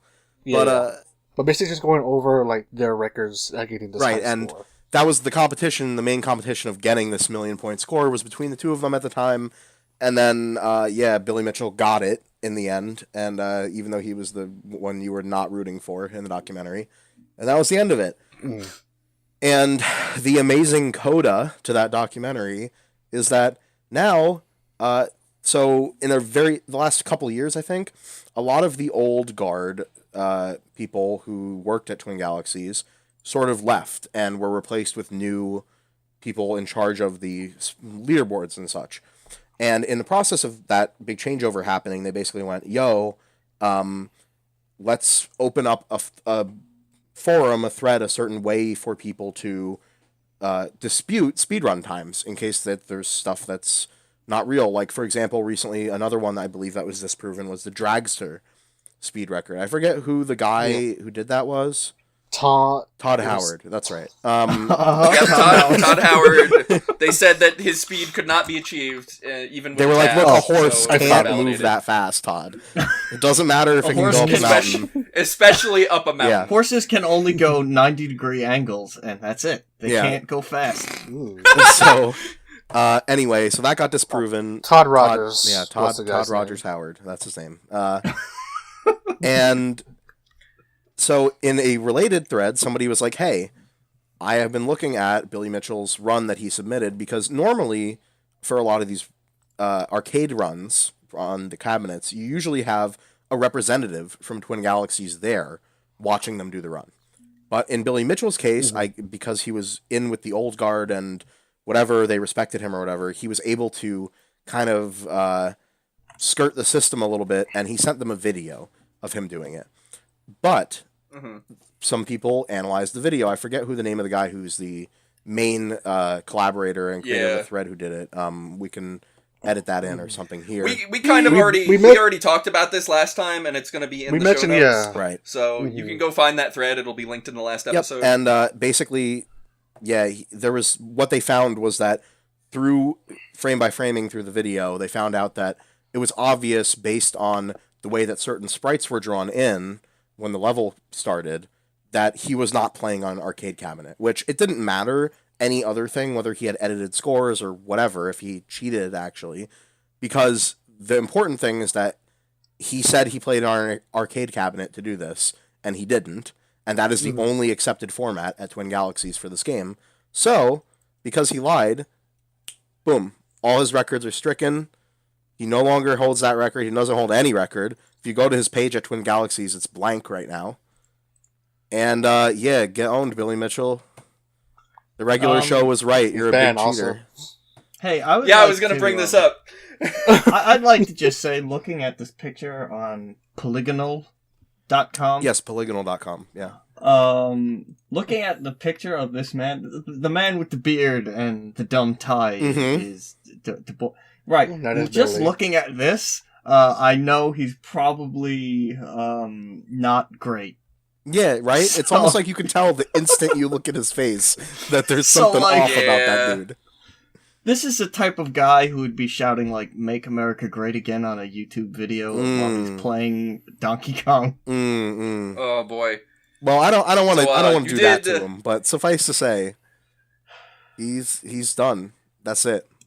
Yes. And he can't come back. You did mention the regular show thing, where in 2015, regular show, had a character that was cheating at video games, and J.G. Quintel based him on Billy Mitchell, and Billy Mitchell tried to sue them, and the case got thrown out, so good job. Good job, y'all. You was right. More context. The character who was cheating was literally just Billy Mitchell's head with arms and legs. Yeah, and it was his head. Like, it just looked exactly like Billy Mitchell. Like, dead on. So, yeah. Yep. Literally. So... Fuck you, nerd. And and with that, congratulations to Steve gaming. Weiss or whatever. Why because he did it. Is he now the record boy? Yep, he's the guy. He's the first 1,000,000-point guy. He did it. I hope you don't wear American flag ties. I don't think he does, and he has a nice daughter, from what I remember of the documentary. So, good job. Hey. So, yeah. That's a good news. Speaking of a bunch of cool gamers, I'm trying. No, I'm definitely not. Trying to be positive right now. All right, fine. Speaking of a bunch of fucking terrible nerds, that's me. That's what I'm talking about. All right, thank you. I appreciate it. We're gonna move on to what you've been gaming, and I have a lot, so I'm gonna blow through mine because there's too many. Yeah, it's been a while, so I think we all have. I play a lot of GAM, so let me get out of here first. Let me just destroy this. Vermintide 2. Do you guys know what Warhammer is? I know Maggie yeah, knows. Warhammer is cool. Let me open up my favorite Warhammer lore website and let me just read some stuff real quick. So, there is a game that came out a while back, Vermintide. It's based on a Warhammer franchise. The old Warhammer, not 40k. And it's a co-op game. It's kind of like Left 4 Dead, except more RPG elements to it. And I'd say it's kind of more like Killing Floor, but there's like an objective. Well, yeah, but you don't really move around in Killing Floor the same way you like. There's like a consistent map progression. It's Killing Floor, but there's like an objective, and you actually have to like progress through a map. Right. And it's pretty good. We played a bit of it. We might play more, but yeah, it's not bad. Okay. Next, Final Fantasy 15 Windows Edition. Hey guys, did you know that boys camp? Yeah. Camp? What? Camp? Boys camp. They camp. Boys. Camp? Boys camp. Camp boys? Yeah, they also drive and fish and cook. Oh, okay, boys. But they also camp. Those boys. But Those they also boys. yeah. They camp. Are we gonna go to the Chocobo theme park? Hey, Final Fantasy 15 Windows Edition is 80 gigs. And I don't have a 4K monitor. And I don't have a 4K monitor, so that's a problem. But did you do what friend of the show Pins did and install the high definition pack? No, which makes it literally like 120 gigs. No, I didn't. But what I did do was play very played it little. on the lowest settings. No, I did play very little of the single player though. But I actually played some of the multiplayer. And what? Yeah, exactly. So what do you mean? So what do you mean multiplayer? The Windows Edition comes with all of the DLC, as far as I know that there is, and the DLC consists of. There's going to be more, but the DLC consists of 3 side story things that you. All of this is accessed through the main menu on a separate thing, so it's not part of the game in any way. There's 3 side stories, each starring one of the boys. Prompto, Ignis, and Noctis, the important one. The big boy. Sure. Gladius is the big boy. Prompto Gladiolus. Is... Anyway. Prompto's the picture is boy. Cook boy? No, Prompto's picture boy, and then Ignis is cook boy. Right. And yeah, and then there's the multiplayer. So, having played both, I played a few hours of the single player, and I played a few more hours of the multiplayer now. The multiplayer plays better than the single player, from my experience, and I like the battle systems better. But I'm still not convinced I'm going to play much more of that game. It's interesting, to say the least. Is it a good game? Because no, I've heard people say it's a good game when it first came out, and then as it went on, people were like, no, actually, it's not great. Let me put it this way. I don't think it's as bad as a lot of people have made it out to be. It's not a terrible game, by any stretch. It's very pretty looking. The story is, interesting enough. It's not like it's not god-awful. I've heard, when the game first came out, there was a massive chunk of the story missing in, the middle of the game. I don't know. I couldn't that tell they you added in after the fact. That's possible, but I just don't know. And, yeah, the systems exist. The combat is pretty simplistic, I would say, especially in the single-player stuff. The multiplayer kind of weirdly has more complex combat because of, or I don't know if it's more complex, but it feels more complex because of sort of systems that tie in with fighting with other people. But yeah, I don't know. It's interesting, certainly.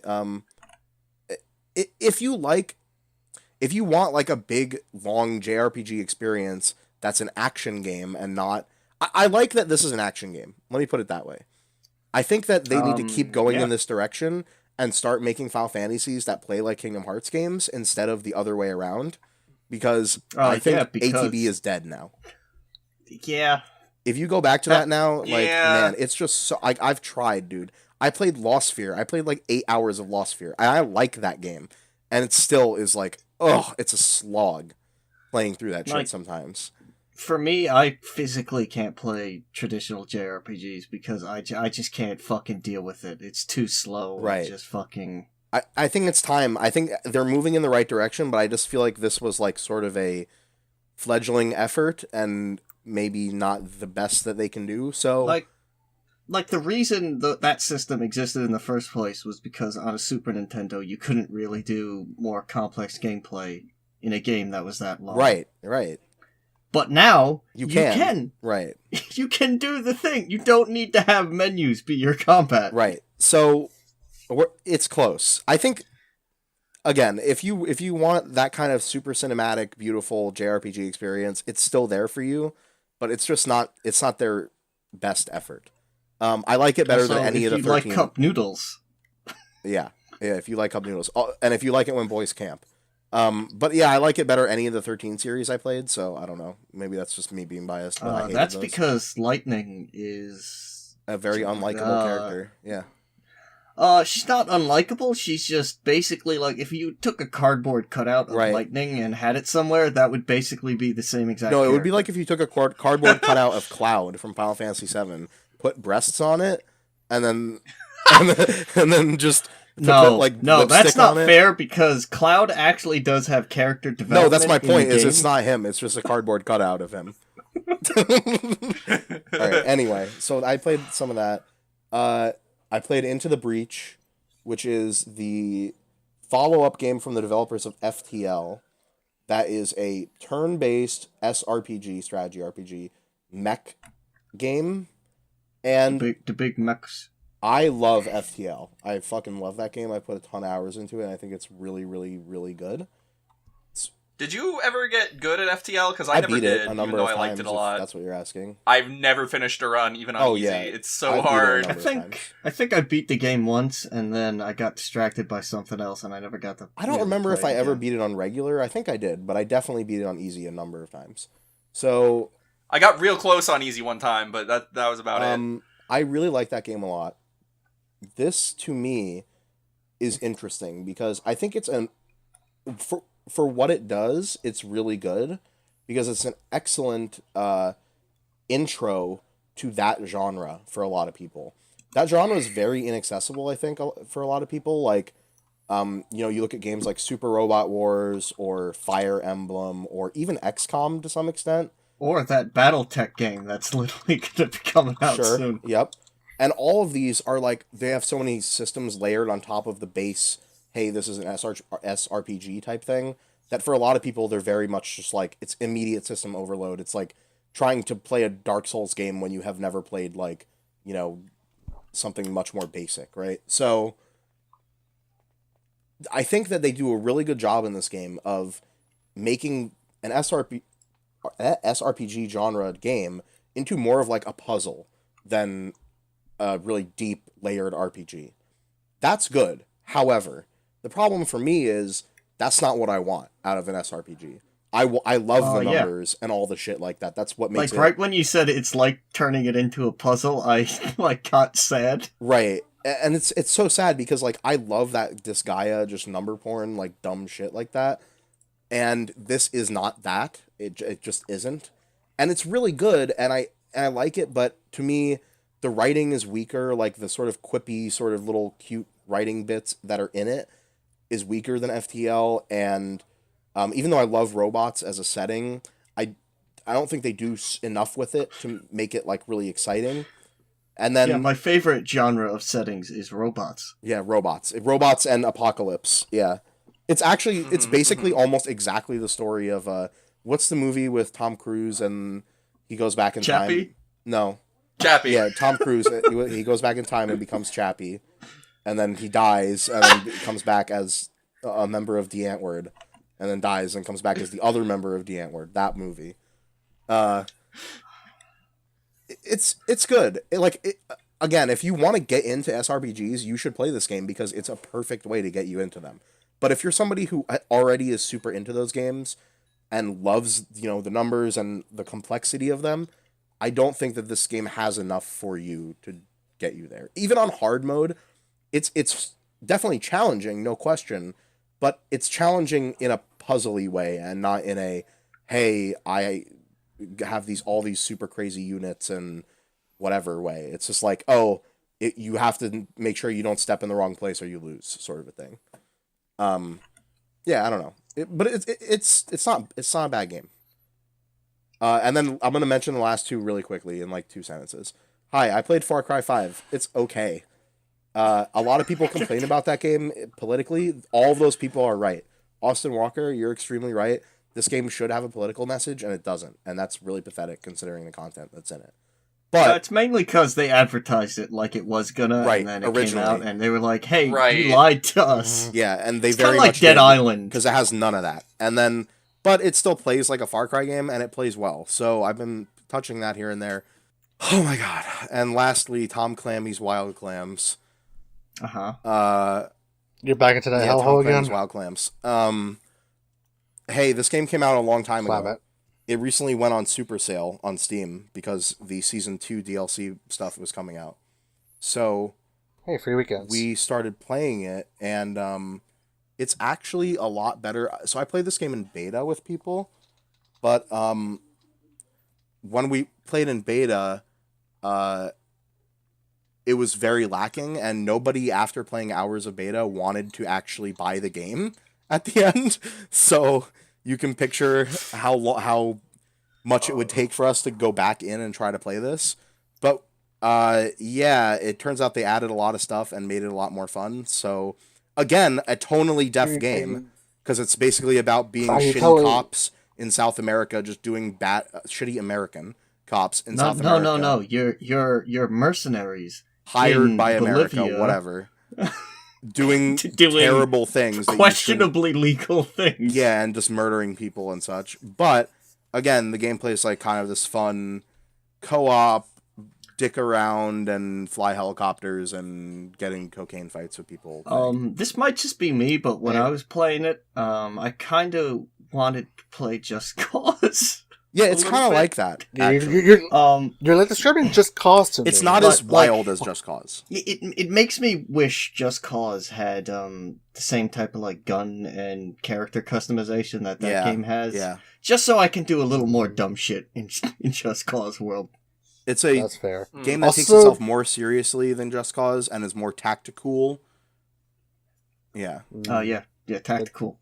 Also, the way you're describing the way they apparently fix it up is the same way that they reminded us. Yep, Siege. it's very much launched. Absolutely. Like the game at launch was like kind of bare bone, and after so many updates, it's actually they've just been nonstop supporting this game and Siege, and hey, they did a good job. They did a good enough job that, I mean, to be fair, it was on super sale. I need to be clear. I got what would normally be $99 edition of this game that has all of the DLC for Season 1 and a bunch of other bonus garbage in it for $30. Yeah. So that was the reason why we got it. But yeah. And people wonder why nobody buys Ubisoft games on launch. And it hasn't like been on sale at like barely at all since then. The lowest I've seen it go before now was like $45, I think, which is still too much. Right. So, and that was for the base game. That just seems to be a bad. Gotcha. So that seems to be just a bad habit for Ubisoft in general. Like they release a game, pretty bare bone, give it like 6 to 9 months. There's something there now, and of course it's cheap. So you just want to wait now. You want to buy them at launch. Like this happened with Siege. It's happened with Wildlands.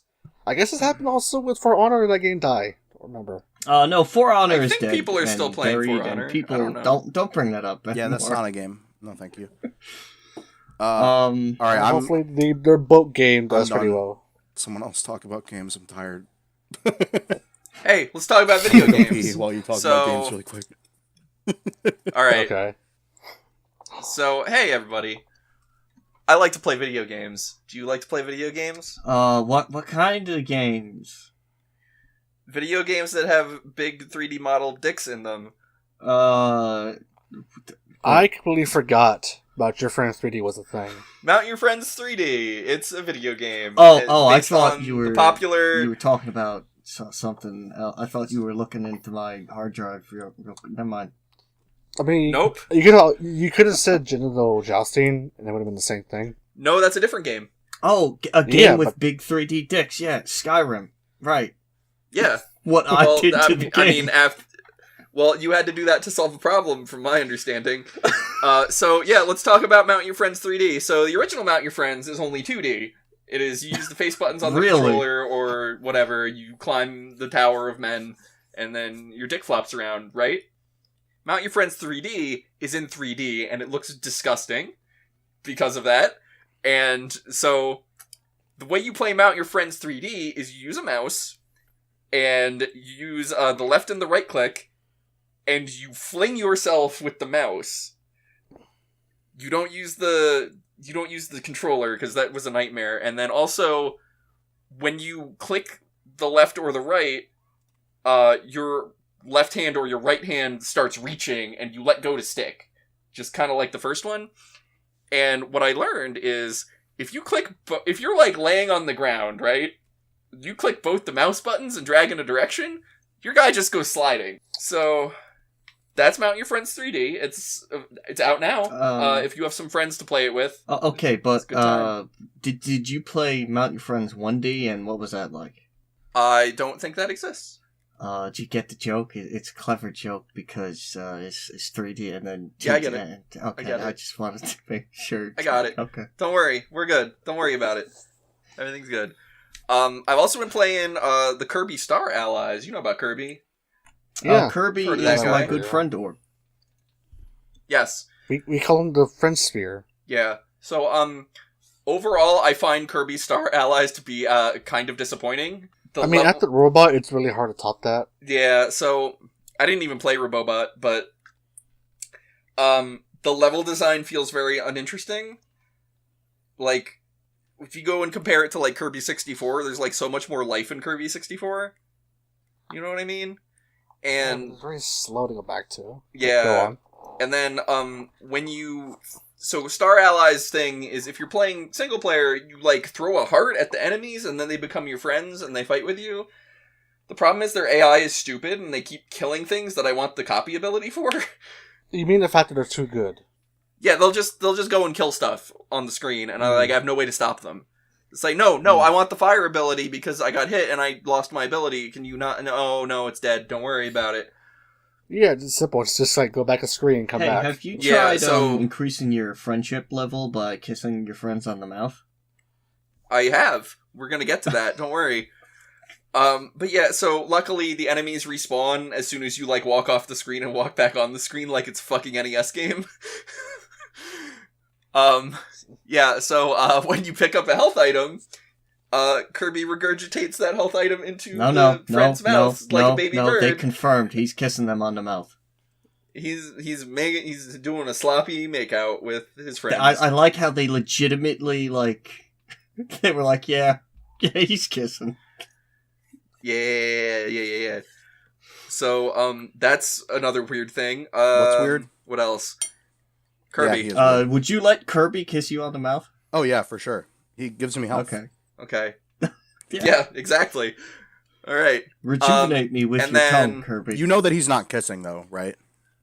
No, he is. No, he chews up food and feeds it to them. No, I'm pretty like sure that's what I was saying. Yeah. I'm pretty sure they confirmed that. That's not even kissing. That's. I like how you weren't even here and you got both of the jokes that I made and that Maggie made. Yeah, you're welcome. All right, but what if he's chewing up the food and kissing while he regurgitates? No. Anyway, the other thing I've noticed about this game is that makes it feel very dated is that there are still lives in this game. Yeah, but the one difference between everything else, they hand out like candy. They're just there. I have like fucking 45 lives in this game. I've died twice. There's no reason to have lives in this game at all. But I love the jingle though. But, like you can just do what Mario did and have you lose coins. It's not like but they haven't found a solution. Jingle. Hey, did you know lives are an outdated game concept that only existed to extend the playtime of a game or to make you put more quarters in a machine? But wait, they shouldn't fucking exist anymore. anymore. I'm looking at you, Sonic Mania. Yeah, that's right. I'm calling you out. Yeah, but the ring sound is iconic. But wait, there's no coins to lose in Kirby, right? So I mean, you collect pick up stars, and there's nothing to spend them on. The only reason to collect them is to get more lives. So. Right, at least in Mario, you have something to spend the coins on. I don't know. Yeah, well, that's what I'm saying, is they would need to add, like, a shop or something. So maybe that's how you unlock maybe Kirby collects, more friends ice in the Dream cream Palace or something. I don't know. Level. Yeah.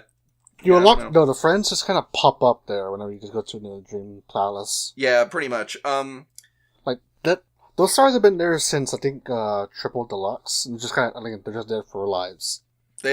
Stars have been there for a long time. And to be clear, this game is badly easy, correct? Like, you're not gonna...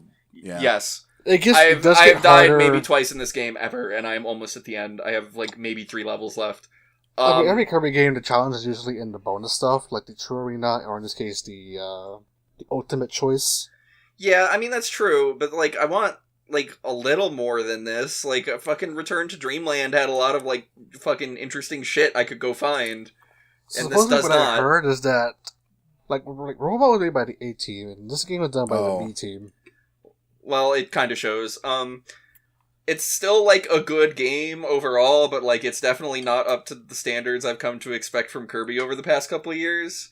It could be better. Yeah, it could be a lot better. And also, can we talk for a minute about how Wispy Woods has a fucking dad? Because it's, like, really freaking my trip. Yeah, Wispy Woods has a dad. Since when? Since this game? Since literally this game. This is a new thing. His name is Iggy Woods, like YGGY, like Yggdrasil. What the fuck? And there is in the last level, you have to do a bunch of boss refights. Mm-hmm. And I refought Wispy Woods, and then it's like, okay, now fight Wispy Woods' fucking dad. Now fight the papa. Yeah. So, sorry, Dad. Yeah, that really fucked me up. Is he that stronger? Was a wild time. No, he has like new he's moves. The dad of Wispy Woods, you tell me. Wait, so what you're saying is the apple doesn't fall far from the tree. No, in fact, the apple fell about 25 feet from the tree. So what you're saying is that he actually nutted on the ground. I guess you could say that, but please don't say and that. You could also say that Dad not only has wood, he is wood. Okay, we're gonna not. You know, Wispy Woods' dad sounds like a real stand-up guy. Because he's a tree. I don't get it. He could only stand up. All right. Well, that's Kirby Star Allies. This is middle of the road. I'm still gonna finish it. Get it when it's on sale for one. Hey, you know what's a shame? Wasn't Robobot really I've mentioned this already. We've already talked about that while you were peeing. Yeah. So, yep. So, I've also played Golf It, which I know everybody in this podcast has played together with us as friends. I bought Golf It because it was on sale, and I bought it for one in this group. A golf game. It is. Early access golf game. Yes. So the interesting thing about Golf It is that it's got Steam Workshop support, so you can just download the worst levels from the internet with the click of a button. It's fantastic. And boy, did we. And hey, did you know we did. A lot of people that make golf maps are terrible and they hate fun? Yeah, did you know that a lot of people who play golf are sadists? Because I found that out playing this game. Yeah. Yeah, so Golf It is basically just mini golf. It's got Steam Workshop support, and the way you hit the ball is like completely fucking insane. Where you click the mouse button, it locks the ball in place. Locks the club in place. And then you swing the mouse back and push it forward, and how hard you hit it that way is how hard the ball gets hit. It's insane.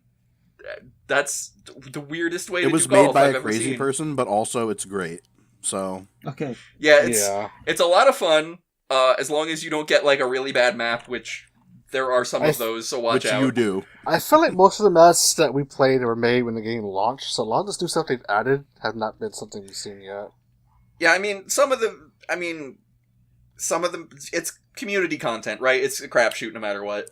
And to be clear, some of them were really good, but some of them are just god awful. Like really, just like, hey man, this is like a 5-stroke hole, but it's like you have to do the perfect shot every time, like past the fucking clackers of death and like over water. Yeah. And then there's like, that reminds me, there's like this weird thing where you get in the water and you start bouncing. Just bounce forever and ever and ever. Haven't you? And after a while, it'll time you out and reset your ball. But like, if you do it just right, it'll like bounce across, and then you'll land on the other side, which is nuts. My favorite are the maps that have water in the holes, and then if you hit the water just right, it won't register that you're in the hole, and you'll just bounce there forever. Oh god. Oh. So I was watching a stream that had one of those, and the person was just like bouncing for like 4 minutes until I finally registered it. They thought they were soft lock for a while, and I'm like, oh, it finally counted. Okay. Well, like, if you're bouncing on the water, it's supposed to reset you. But it don't. Yeah, but like it was like bouncing. Sometime. Like, it's just an issue when it's in a hole. Boy, I sure do love getting soft locked in my golf games. Thanks, internet. Yeah, maybe don't be bad at video. So that's the other thing is we found out after this there's like another game called Golf with Your Friends that's like real similar, but I don't think it has the workshop support. No, I looked. Yeah. Mm-hmm. But it is basically the same game. And it came out before this. So from what I saw in the trailers, it looks fucking identical except for the Steam Workshop support. The main difference is you can change your ball shape in that game, and there's no Steam Workshop support, and the base maps are a little more, spicy, so to speak. And also, more importantly, on the main menu, there's a plate with strawberries on it, and the strawberries wiggle like leaves. And I don't like it at all. Like, it's just a tiny fucking thing, but I can't not look at it, and it's just fucking... Oh, can we also talk about how, when we were playing this, the one time we got into a lobby, and Mike hit go, and my lobby screen did not go away, but the level loaded behind me, and I couldn't play the fucking video game? What we're saying is, it's early. Yeah, it's rough. Hey, do you like Access, but like early? Well, have we got the golf game for you, bro? That's right. It's from Cliffy B, and it's called Radical Heights, and it's out now. Radical Heights, new golf XTREME Early Access. Yep. So yeah, that's what I've been playing lately. I also real quick want to mention that while the power was out, like way back, I played Bayonetta on the Switch using the Joy-Cons, and that's not a good way to play Bayonetta. Don't use the Joy-Cons. Buy a Pro Controller. So I have really big hands, and the Joy-Cons are very small, and it is very difficult to play that game that way. So why don't you just buy a Pro Controller for about $80 if you can magically find one in a treasure chest buried on some island somewhere? I have one, but the power was out, so I couldn't charge it. Oh. Wait, you have to charge it? Yeah, it's got battery in it. Yes. It's wireless. It is? I thought it had a fucking wire on it. It does, but you gotta plug it into something that's actually, yeah, like your Nintendo Switch dock, which, for example, would need to have a power source. You had a generator. You could have just fucking... I'm gonna go inhale gasoline fumes while I plug my Switch dock into the generator, yeah. Get an extension cord, man. Like, come on. Also, the generator's outside, and it was snowing. Yeah, that's why I said get an extension cord. You plug it in, and then you put it through a window or something. I don't fucking know. Well, anyway, that's what I've been playing. Do you like game too, Game Bun? Yeah, it's in my name. You play game. I play several games, but I been playing card game. That's a game. Is it time to duel? Yeah. No, it's time to show you my muck. Oh no. This is okay. Turn the podcast off, everyone. Oh no. So, I had bought these cards for like over a month ago, but I never got a chance to put it together because I've been so busy. Until like last week, where I finally got a chance to try them out. And? Basically, again, I'm talking about Pokemon cards here, people. Pokemons. So the whole gimmick with this deck is that you're supposed to inflict status effects to slowly window down your opponent's health. And with certain Pokemon I have, it will actually make these status effects do more damage. And in this case, one of my Pokemons, my main attacker, the Alolan Muck, can do 70 plus damage for each status effect your opponent has. So, say for example, your Pokemon is both poisoned, burnt, and confused. So along with the 10 damage for only about 3 energy, I could do another 70 times 3 for 210 plus another 10 damage. 220 for 1 attack. Wow, holy fuck. If I'm lucky. If I'm lucky. Is that a lot it needs to be Pokemon any Land? status effects. Yeah. 220 basically kills any Pokemon outright. Oh, okay. The only Pokemon who can survive that are very few GX Pokemon. Can you kill Mewtwo and other legendary Pokemons? Yes. Well. If it's just a regular Mewtwo, then definitely. If it's a GX Mewtwo, then maybe. Then is Muck the best Pokemon in the game? No, because it takes a while for him to set up. The problem with Muck and every Pokemon I'm running with this deck, they take a while to set up because they need a lot of energy. Well, I mean, Muck is like, just Muck. He's slow. It takes him a while to get there. You gotta give him time. Yeah, he's a big boy. But yeah, when he actually attacks, he does some good damage. The other Pokemon I'm also running along with this deck is Hoopa. Hoopa? Yeah, Hoopa. Hoopa. I don't know about Hoopa? You should look up Hoopa. It's a good Pokemon. It has a lot of arms. Oh, okay. This. Yeah, it does. This Pokemon. Well, no, it doesn't. It's got 2 arms. Wait. You should see the Unchained version. Yeah, Hoopa. Oh no! This one's got a lot of arms. Yeah, you see how many arms he got? Yeah. So that version of Hoopa has one unique ability. I guess it's not unique anymore, but basically, the thing to keep out in the current meta is GX Pokemon, which are just strong variants of regular Pokemon or evolved Pokemon. Hoopa's ability is to negate any damage and effects to Hoopa if your opponent uses the GX Pokemon. So basically, if my opponent is running nothing but GX Pokemon and I play Hoopa, they fucked. Just lose. They can't do any damage to me. Which, so did this Tuesday has happened. Wow. Yes. So, I had the unfortunate chance to play like a little kid. I want to say 10. Did you fuck up a little was just Pokemon? His entire Pokemon team was just GX Pokemon. And he was going to win, too, because I had a very bad draw. Oh my god, did you almost get smoked by a fucking child? I almost got smoked. If I didn't draw the 2 cards that lets me redraw cards again, I would have lost. I like how you picked an opponent where, like, no matter if you win or lose, it's kind of bad. It's random. Our opponents are chosen randomly. Yeah, but, like, it's just like, if you beat the child, you beat a child at a card game. If you lose to the child, you lost to a child at a card game. Yeah, but if you beat the child cry, and that's very satisfying to watch, right? I mean, he didn't cry. He did learn a lesson, though. Because once I played Hoopa, even he realized, oh god, I'm fucked. Did he say that out loud? Did the child say, I'm fucked? Oh no, he was like, oh no, not Hoopa. He realized what was gonna happen. Like, he knew.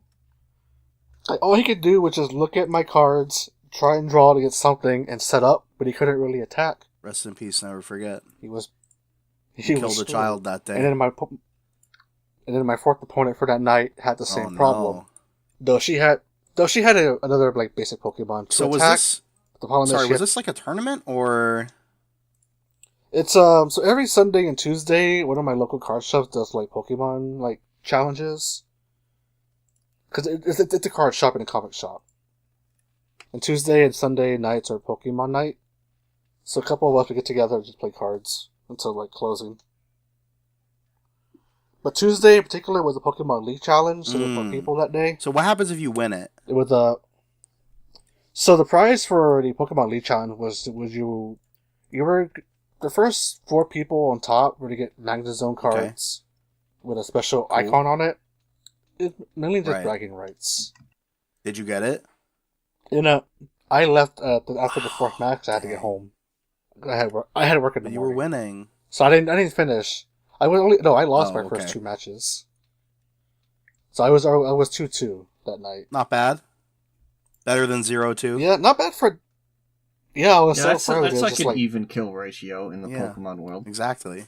Mm-hmm. An even child kill ratio. But I think it's so fun because the whole point of that is just to stall and just make your opponent suffer. Cool. Card games. And anything else? Mm-hmm. I played a couple of other games in my spare time. I could mention Kingdom Hearts 2, but that's a whole other day. Just on my spare time.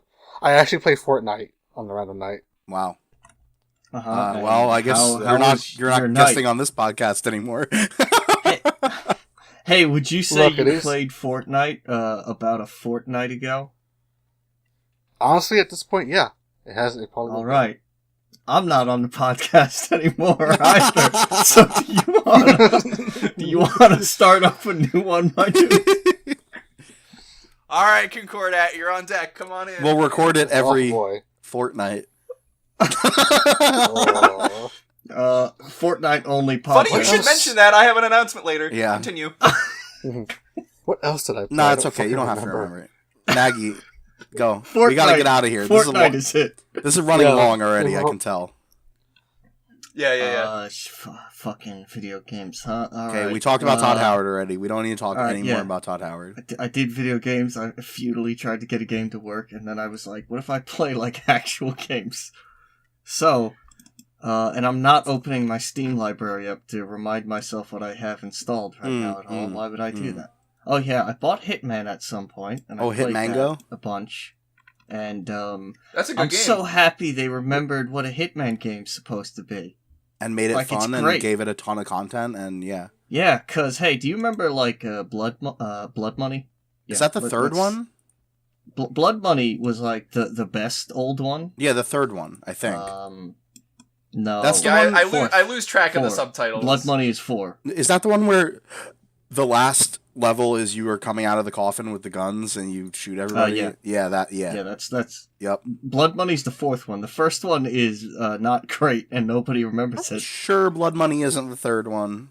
No, because the first one is Agent 47, and then it's 2, Silent Assassin, and then it's Contracts. You're right, I forgot Contracts existed. No, you're right. Oh, yeah. Yeah, Contracts was, like, alright, but it's still, like, jank. Yep. No, Blood Money's the good one. That's a lot of the Hitman series. A lot of the Hitman series is, like, a good idea that's really janky. But yeah. And then they did Absolution, and they turned it into a generic third-person shooter, which, yay. And then they remembered, and now it's good. And I really like it, except for the elusive targets. Hey, I like the elusive targets, but boy, they are hard. No, here. I don't like how it is, because you can only do it, like, set amounts of time. Yeah, like that's real annoying. World time. Agreed. And there's unlocks tied to them. Oh, yeah. And so, like, for example, to get, like, the actual Hitman suit that he's worn since the game fucking came out, you have to kill, like, I think 10 elusive targets. And there's only been, like, 20-something of them. Yeah, but they're gonna keep doing it forever, so... Yeah, but, like, it really should just be, like, I click on elusive targets and I get to pick whichever fucking one I want, and I could just do it whenever, and it's not a dumb fucking always online thing. That's annoying, but for the most part, it's a good game. But it's a good game. The game is good. I do also miss the briefcase sniper rifle from Blood Money, because I like just walking around with a gun. Oh, yeah. I wish that was in there, and I wish they actually did the Blood Money thing where you got money and you had to buy things. You know, Blood Money. And, like, the Blood Money also had, like, the paper thing after every mission where, like, it was dumb, but, like, it was neat. I don't know what you're referring to with that. It's those, when you beat the game, there was, like, a newspaper. Oh, right, the newspaper, and it would go, hey, there was a guy, we don't know who he is, we didn't see nothing. Yeah, depending on how well you did. Or they go, hey, there was a guy, he had the letters 47 on the back of his head, and we saw exactly what he looked like. Have you ever seen what happens in Blood Money if you fucking, like, have full notoriety? No, I haven't. It's literally just his face on the paper at the end. That's amazing. And also, everyone immediately recognizes you, and it's like, holy shit, it's that guy. Hey, it's that guy. Wow, that's so funny. But yeah, so that was fun. I threw spaghetti at a lot of people. Because dude, of course, that's my god, that's the only way to live. The best thing in that game is the throwable objects. The sound that they make when they hit the guy is so funny. Like, I genuinely pick up every fucking item I see, and I'm like, "Can I throw this? Yes, I can. Dude, I'm gonna fucking throw this." So just one example of this: you can throw a fire extinguisher at people. And the fire extinguisher has the noise that it makes is like it's literally so funny. I don't even want to try to imitate it. Just look it up if you're listening to this because it's so funny. Yeah, go find the first time Vinny Caravella plays Hitman because it is fantastic. So good. Yeah. Good game. So that was that game. I had fun. I need to play that again because I only got up to club level in Bangkok. I got up to Bangkok. I beat that, and then I kind of didn't do any more because I got distracted by other video games, like Slime Rancher. I bought that too. That's a fun little game. You like slimes? Little bouncy balls of goop? That depends. And I'm not into that. You but, farm them? I don't mean that kind of into it. Don't ruin this. But Slime Rancher is a pure game. Don't fucking.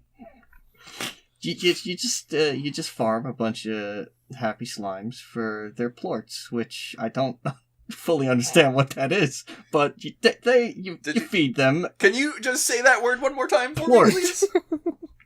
Plort. Okay, that's what I thought you said. It's basically like a gem crystal thing that when you feed them, they like goop it out of their body. Oh. But yeah, you like have a farm, and you raise the little slimes, and you make mad money on them. Yeah, which is exploitation, but it's okay because they're slimes, so... yeah, they're happy about it, don't worry. Are they? Yeah, they're smiling. I've seen the cages that the slimes get kept in. Oh yeah, no, I try and fit as many as I can in there, and it is, like, depressing when you look at it from that way. They do actually, like, have the game in mind where they do kind of give you an option to, like, free-range them, but that's hard. That takes a lot of work. Just get in a cage and, like, stay in this small, like, 10 by 10 cage with 20 of you in there. Like, it's almost like there's, like, a subtle political message to this whole game. A little bit.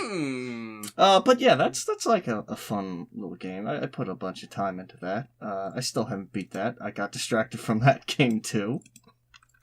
And then I started playing... What the fuck was it? Oh, yeah. I randomly started playing Shogun 2 for some reason. I think I watched a movie that was set in Japan, and I was like, hey, Shogun 2 was alright. And I just started playing that. Yeah, that game's okay. I don't hate Shogun 2. My friend used to play that a lot. Turn time is bad, because when you end your turn, it takes forever sometimes. Hey, also, game is hard. I would say it's not too hard. I actually, like, after playing Shogun 2, I was like, I want to get some mods for some of the older Total War games and try and play those. And older Total War games are not made very straightforward and nice. And they're, like, even fucking Empire or Napoleon is fucking just obnoxious to play. No. So Shogun 2 actually, Shogun 2 is where they learned, like, hey, maybe we should have, like, a UI that's, like, usable, at least. Maybe we should have the game be able to just, maybe you should just be able to easily play the video game. Yeah. So, yeah. I downloaded a Hyrule thing for Medieval. Wow. Started it. And then immediately realized I don't want to play this. Good. Perfect. Like I opened the construction UI and stuff, and I was like, man, this is not fun. You're like, wait, why am I here again? Oh, no reason? Okay. Oh no. So that happened. And then some boy bought me a video game. Yeah. Some strange boy bought me this game called Far Cry 5. Have you played it? Yeah. Thoughts? I know we were supposed to play it together. Yeah, we're going to, but thoughts? Far Cry 2 is still better as a game. Oh my god. As a game? I cannot agree with you. I can't even deal with you right now. No, really, I just like the setting of Far Cry 2 way more than any of the fucking other ones. Yeah, that's fine. The setting is terrible for me. This one. That's one of the worst parts The setting makes those games for me, and, like, Far Cry 2 has, like, you know, Africa, and, like, it actually is trying to say a message, at least, I guess. Kind of. It is. It's is the message that malaria is bad? No, the message is you're a mercenary in a country and you're making everything worse by doing shit. Yeah. Congratulations. But Far Cry 5 is gameplay-wise good. Yeah. Mostly good, besides the fact that they were like, hey, microtransactions are fun. Let's do that. I haven't really seen... Oh, yeah. You really don't need them, though. The silver bar shit is just like... It's literally pointless. just to, like, skip. Yeah. Like, if you're that lazy and you have money and you're just like, I don't want to collect things. Right. Did you get the secret ending? I didn't beat. What the fuck? How long do you think I played that game? No, you don't have to play it long to get the secret ending. That's why I mention it. Oh, is it just like 4 where if you just wait? So in Far Cry 4, if anyone remembers, in the very beginning of the game, the ultimate villain says, "Hey, can you just hold on a minute?" And then walks out. And if you wait like 15 minutes. And if you wait a while, then he just comes back and says, "All right, cool, you can leave." And then you leave and the game's over. Well, he comes back and he's like, "Yeah, I'll bring you to the thing where your mom is buried or whatever, or they're, whatever." He's like, "Yeah, let's where go." You got to put the ashes, and you just do it. And then he's like, "All right, let's go blow some shit up." And that would have been cool if you actually got to play from his side. Then, but you don't. That's just the end. It's then just credits. But Ubisoft is they have good ideas sometimes, but they always fucking fall short on the execution. Yeah, So similarly, in this game, there's a moment where you, in the sort of intro, you is walk it what up, I think it is? You walk up to the guy who's the main evil dude, Joseph Seed, or John Seed, something Seed, and you walk up to him and you go, and the guy says, "All right, put the cuffs on him, rookie." Okay, and you're like, it is that. And you're like, "Okay," and then it's like, "Put the cuffs on him, press F to put the cuffs on him," and you're like, "Okay, well, I guess I'll do that because he needs to be arrested," and you do it. Or you just sit there for a while, and then the other cop goes, "No, I guess we're not doing it," and puts your hands down, and then it just ends. That's my understanding. Yeah, I literally when I saw that and it gave me an option to put the cuffs on him, I fucking knew something happened if I didn't, but I didn't care enough about the game. Right? Yeah, to do it. Yeah, exactly. That was my same feeling. But I know that that's a thing, so I'm gonna go get that at some point because it's very funny. But while playing the game, I got some complaints. Yeah. Some of the guns are dumb the way they're categorized. What do you mean? I don't know why the lever action is a fucking assault rifle. Because it's a rifle. It's not an assault rifle. It's a rifle. That's like a hunting rifle. That should be in the sniper rifle. Yeah, but it's a rifle. Though. That's how I want to use it, and that's how it's literally in the game. That's how it works. But because it's an assault rifle, it just doesn't do a lot of damage, so it's useless. Right. It's better than it's longer range than I don't know. You need that gun early on, but yeah, I know what you mean. I bought it and that was immediately oh, I regret buying this gun. Yeah. The pistol is really good. You really only need the pistol in the beginning. And then, yeah, that game. I played the arcade a lot to Oh, I didn't do any of that. I did it because you get money and levels. Yeah, and perk things carries from over, it, and right? I just did that because if you. The arcade has approved maps, and then it has a mode where you get to play unapproved maps, and you get double the reward from that, and I did a lot of that, and let me tell you, there's a lot of bad maps. But what is it though? I don't even understand what it is really. It's just there's a few game modes. There's one where it's basically just an outpost that you have to clear out. Oh, okay. There's one where you have to kill a certain amount of targets or one specific one. Oh. And then there's one that's literally just go from point A to point B. Wow.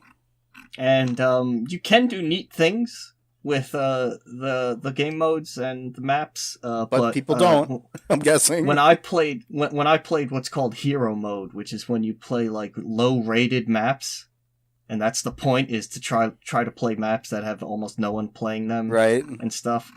They're bad. They're bad. Yeah, but you got a lot of XP for it, though, right? Oh, I did. I fucking grinded the fuck out of it for oh my an hour. God, no. And now I have a lot of guns. I believe and you. I don't have to worry about that anymore. Oh, I might have to do that when I play. I also bought clothing because, we could do that together because you could do co-op with those. Oh, no. And we can experience terrible together. What have I done? Do it. Do it and talk about it next week. That's what we doing. We doing that now. All right. Is report is that back all the games? with your Is that all of them? No, one more. Okay. One more. What the fuck? Oh, yeah. I randomly, I said before, I bought The Witcher. The Witchling. Free. The Witches. And I was like, before I play this, I want to actually play the second one, because I never finished that game. Mm-hmm. And that's what I'm doing now. I had to find a save file for The Witcher 1 to import because by default in The Witcher 2, the choices they assume Geralt made in the first one are dumb. Yep, that's Mass Effect 2 had the same problem. By default in The Witcher 2, if you just start a new game, they assume Foltest's daughter is dead. Like, instead of doing his job, Geralt was like, yeah, what if I just say fuck it? Like, he would do that for some reason. They just assumed that would be the default Geralt. Well, if you think about it, Geralt spends a lot of his time just hanging out in a bathtub. So, and it also takes like a lot of minor things. Like, from the first game, you could give like a kid to either Triss or Shawnee. Yeah, you could nut in one of them. Like a bunch of little things. Oh, you can nut in all of them. I don't know if you know this, but the Witcher 1 literally has sex collection cards from yes, the fucking... yes. But yeah, there's a lot of like little character things, like certain characters can be alive or dead that if you import a save, it actually does like minor things, but if you don't, they just don't exist, basically. So it just assumes he didn't nut in anyone. So I just got like a save file that's like basically what I would have done. Because I got halfway through The Witcher 1, and I have no desire to play it more. Right. Because the combat is bad. As someone who played that game before the fixes and after, game played real bad sometimes. Oh, you played unenhanced edition Witcher 1. I played... No, we're not even talking about unenhanced edition. I'm talking like at launch, I played The Witcher 1. I'm sorry? Yeah, that you had to do that. I retroactively blame you for this. So yeah, mind you, I realized that these choices were bad about like 5 hours into my save file, and I was like, I don't want to play it like this because this is dumb. So now I'm starting the game again, and I just got to the prison, which is basically the beginning of the game. Yeah, But so like, at least now you can play it now good. At least like in the like, because some of those choices from the first game, when I import from the second one to the third one, will actually like do shit. Will matter. And if I just didn't do it, like certain characters just wouldn't be there, and it would be dumb and sad. Yeah. So there you go. Oh. I'm about to embark on a fucking god. How long is this gonna be? 11 years. The Witcher 2. The Witcher 2 is quite long. Witcher 2 is probably going to be like 60 to 80 hours. We went from Todd Howard games to Witcher games. Hey, but at least The Witcher is like good. At least even it's the good, first one, yes. Even the first one, like, which was not great, I could see what they were trying to go for. And what they were trying to go for was good. And then in the second one, they did it. They went for it, yeah. And then in the third one, they really did it. They really, really did Like, they actually got there. Elder Scrolls is, like, getting worse over time is the problem. Like, it's falling apart. They're trying to duct tape this shit back together. When's my Morrowind remake? Oh, God. There's actually people are trying to make a mod to remake Morrowind in its entirety. Which is the most interesting thing in Elder Scrolls in years. Well, because it's like the one thing that I hated about Morrowind is fixed in Skyrim, so I can totally see that. Hey. Yeah, Morrowind looks like polygons. Like just polygons? Yeah. Everyone's a polygon. So, you know... And also you can bash mud crabs with your sword over and over again and never fucking hit them, so... So, you know, we don't have emails. No, that's not a segment I have. No. Moving on. Instead, we have something else. We have the worst, most interesting thing on not the internet. Oh, that. We have the Cyber Blast? We have the Cyber Blast from the Cyber Past. And yeah, and we're about to go get digital. Yours is good. Mine is very good. So, yeah, let me get to it. So, rapper from Brooklyn, DVS, who has A, the best Twitter account of all time, and B, smokes probably more weed than anybody I've ever known in my entire life. You've met me. No, he definitely... Anyway. Yeah, and you are literally not smoking weed 100% of the time. accurate, so. Yeah. So, there was the Mark Zuckerberg thing with Congress recently, where he went and had to explain how he was selling people's information to companies. Yeah, Zuckerberg. What DVS has... Yes, so what DVS has done is he has taken some of that footage and is asking Mark Zuckerberg why he couldn't find his grandson's photos, causing his wife to find his porn stash. And get very upset at him.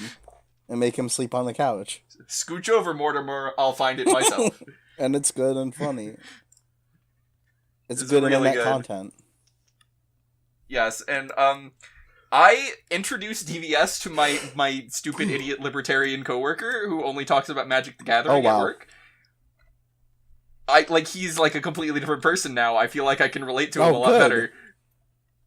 Yeah, he's like, I can slowly see him moving more to the left politically, and he doesn't talk about Magic that much. He talks about DVS tweets, actually, a lot more when we're talking. So I think I've done the world a service. Thank you. Yeah. You improved a human being. Congratulations. Hi. So the cure for libertarianism, it's DVS. It's DVS blasting. Hi. Yes. Mine is bad. So yeah, I know. So that's why I put that one at the bottom of the document. I was hoping you would steal it. Occasionally I watch internet videos by people on the internet. Oops. And one of them is Oni from the Oni Plays. And he sometimes does content with people from Sleepycast, like Zach, who is a person who is on that thing. And they did a video recently where they were playing, what's the game? Is it Out of This World? I forget, whatever. It's the one with the kid and the shadow monsters, and it's like kind of an adventure game, but kind of an action game, sort of like, I say Out of This World, but like, sort of like that style, and you avoid the whatever. Anyway, they were playing that, and he brought up this thing Zach did from the Sleepycast about Russian homunculus, which first of all, if you don't know what a homunculus is, it's supposed to be a sort of human. Let's put it that way. Now, so you can just go watch Full Metal Alchemist if you're confused. Let's be clear. This doesn't exist. I would like to.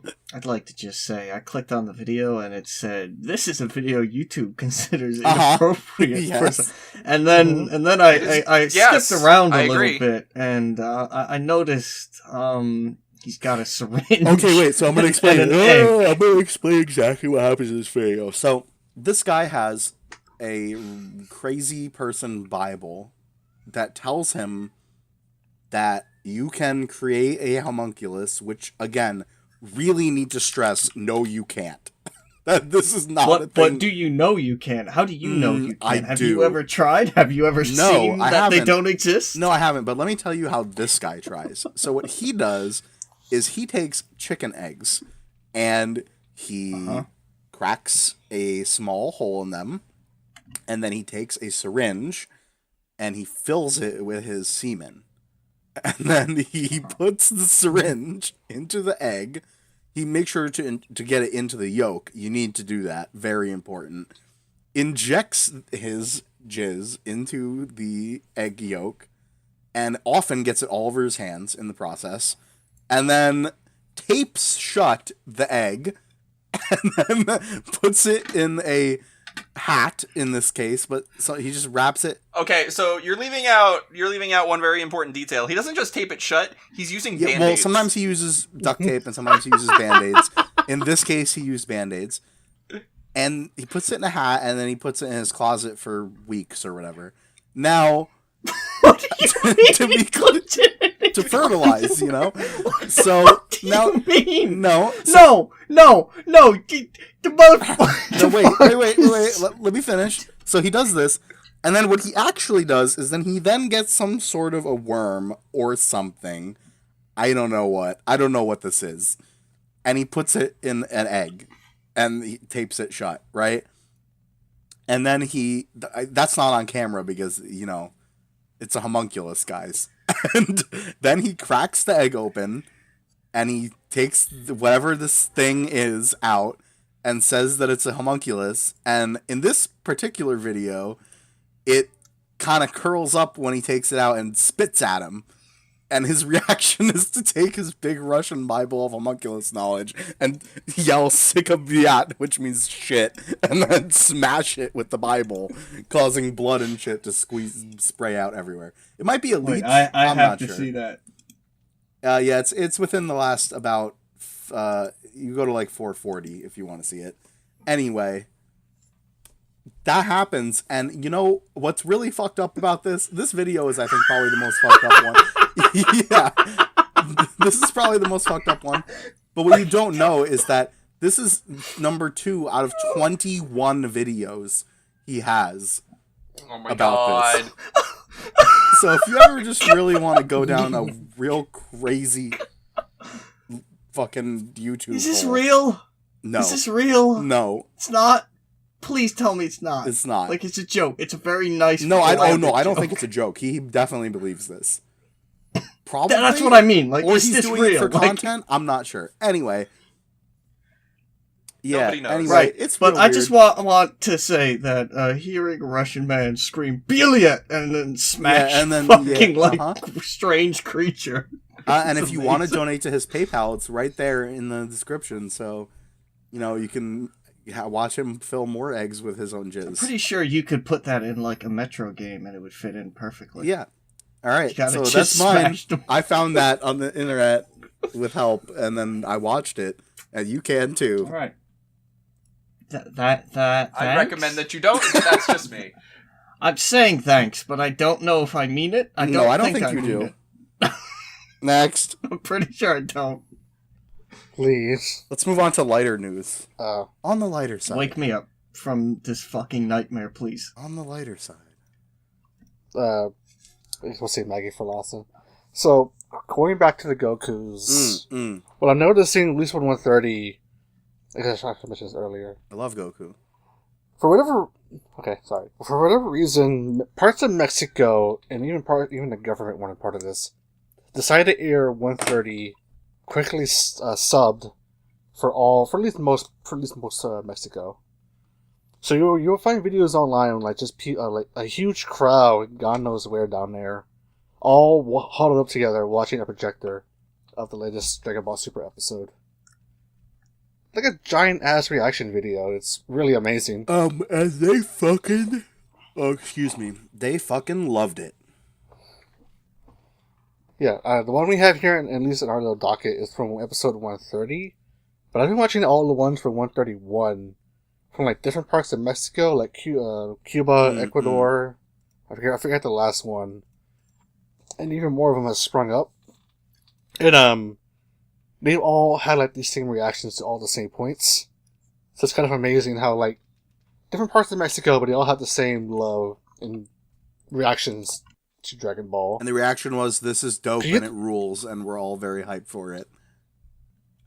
Like, for the specific parts, I mean, like, when certain things are happening, they all react pretty much the same exact way.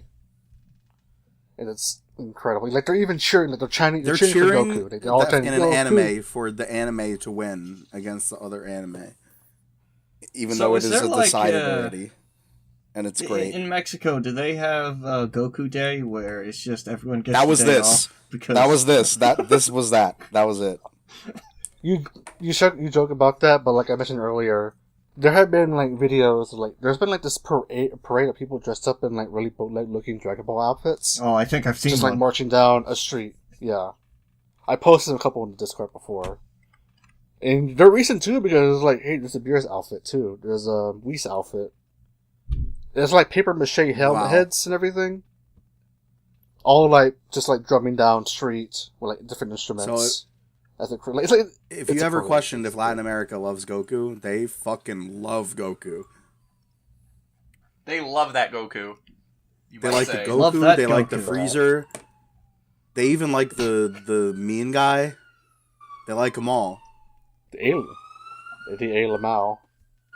And now the police are showing up.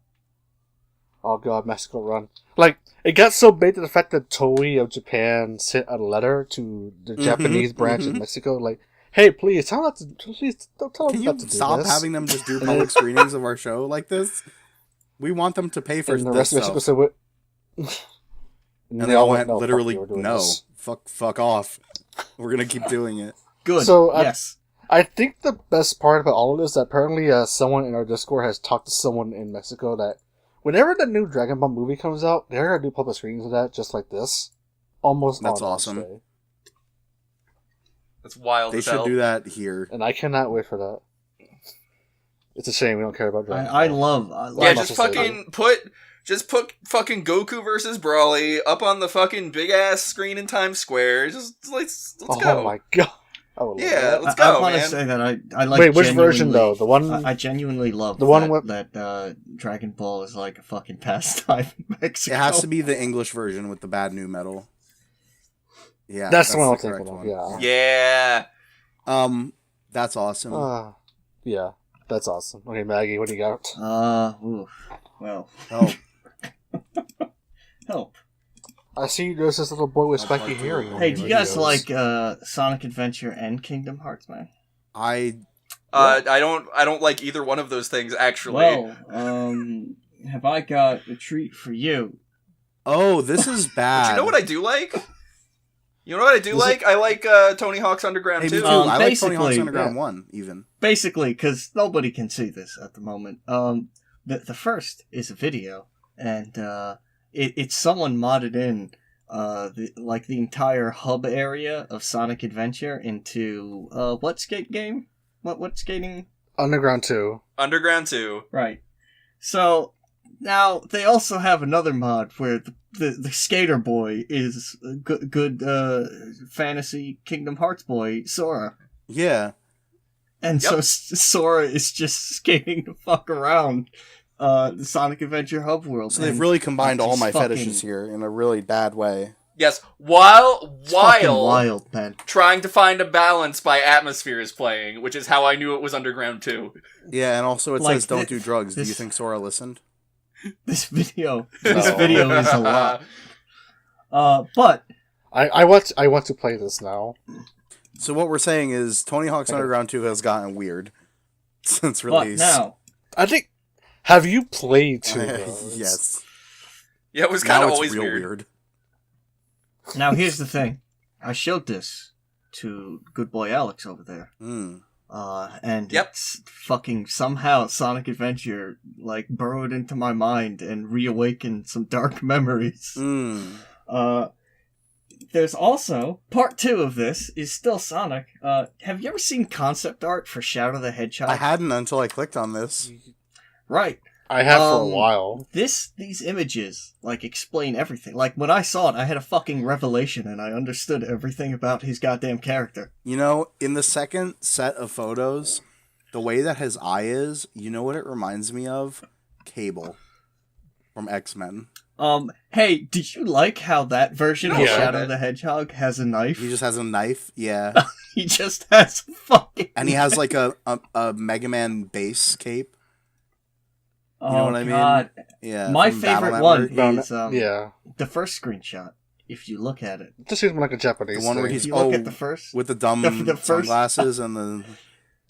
Oh well, yeah. There's the one where he's got the I guess they're sunglasses. They Ear look like patch. they're just bolted into his fucking Yeah, eyes. yeah, true. And then he's got a headset, which Alex pointed out. He doesn't understand. It's on how his that's hair. on. It's not on Like, his ear. It's not on his ear. Yeah, it's looped around one of his quills instead of being on his ear. But do So, you like- just mean how the middle one where he's just burly?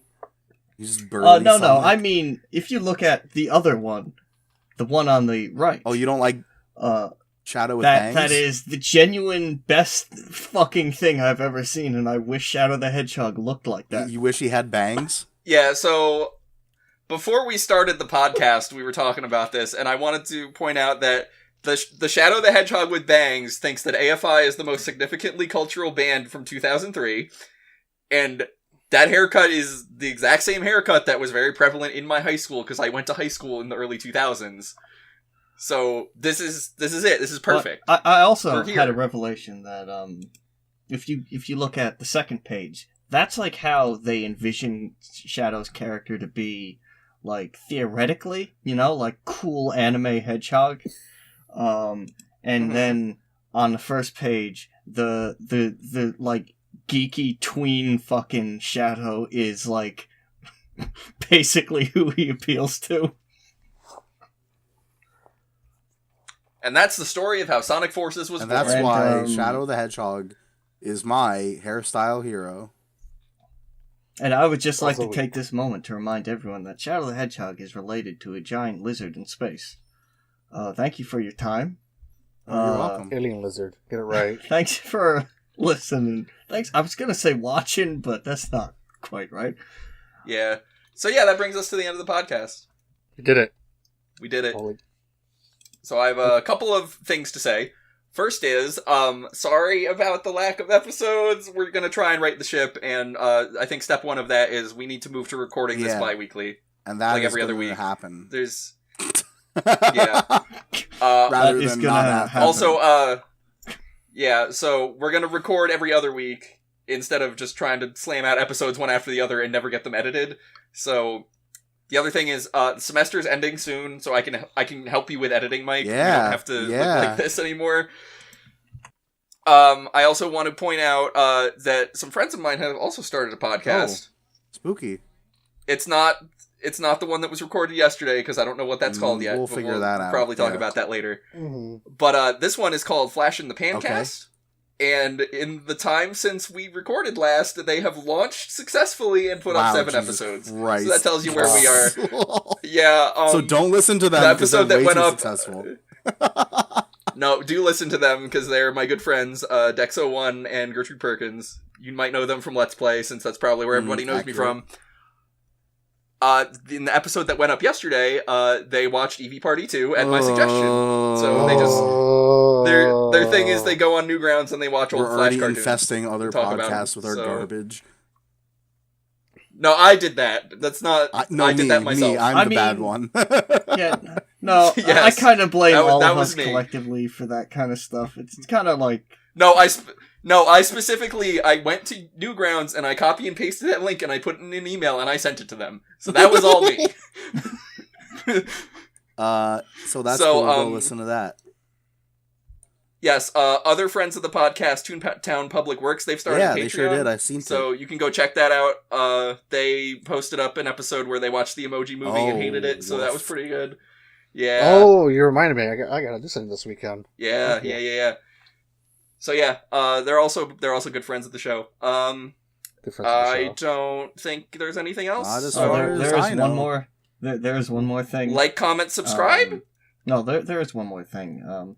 If you have found an alternative to the question of consciousness, as we have discussed in the movie Chappie, by Die Antwoord, directed by Die Antwoord,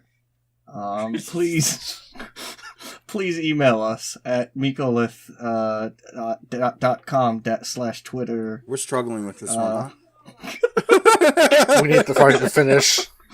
And cut. Take me off the stage. Okay, podcast over. Bring the curtain down. Podcast is over. Thanks for listening, everybody. You can follow us at Twitter at BDTSC. You can message go us to there. burndownthesandcastle.info to subscribe. iTunes, Google Play, Stitcher, Podcast O2, Podcast Addict, all the good stuff. You can also We're out not there. listen if find you us. Feel like it. Really, just whatever you want. Please listen. I need it to validate my existence. Thank you. Let's just hurry up, hit the button. We're done. Yes, we're gonna do our very best to right the ship in the coming weeks and get caught up. So thanks. Mm-hmm. Thanks for being patient. Thanks for sticking with us. Have a good one. Goodbye, everybody.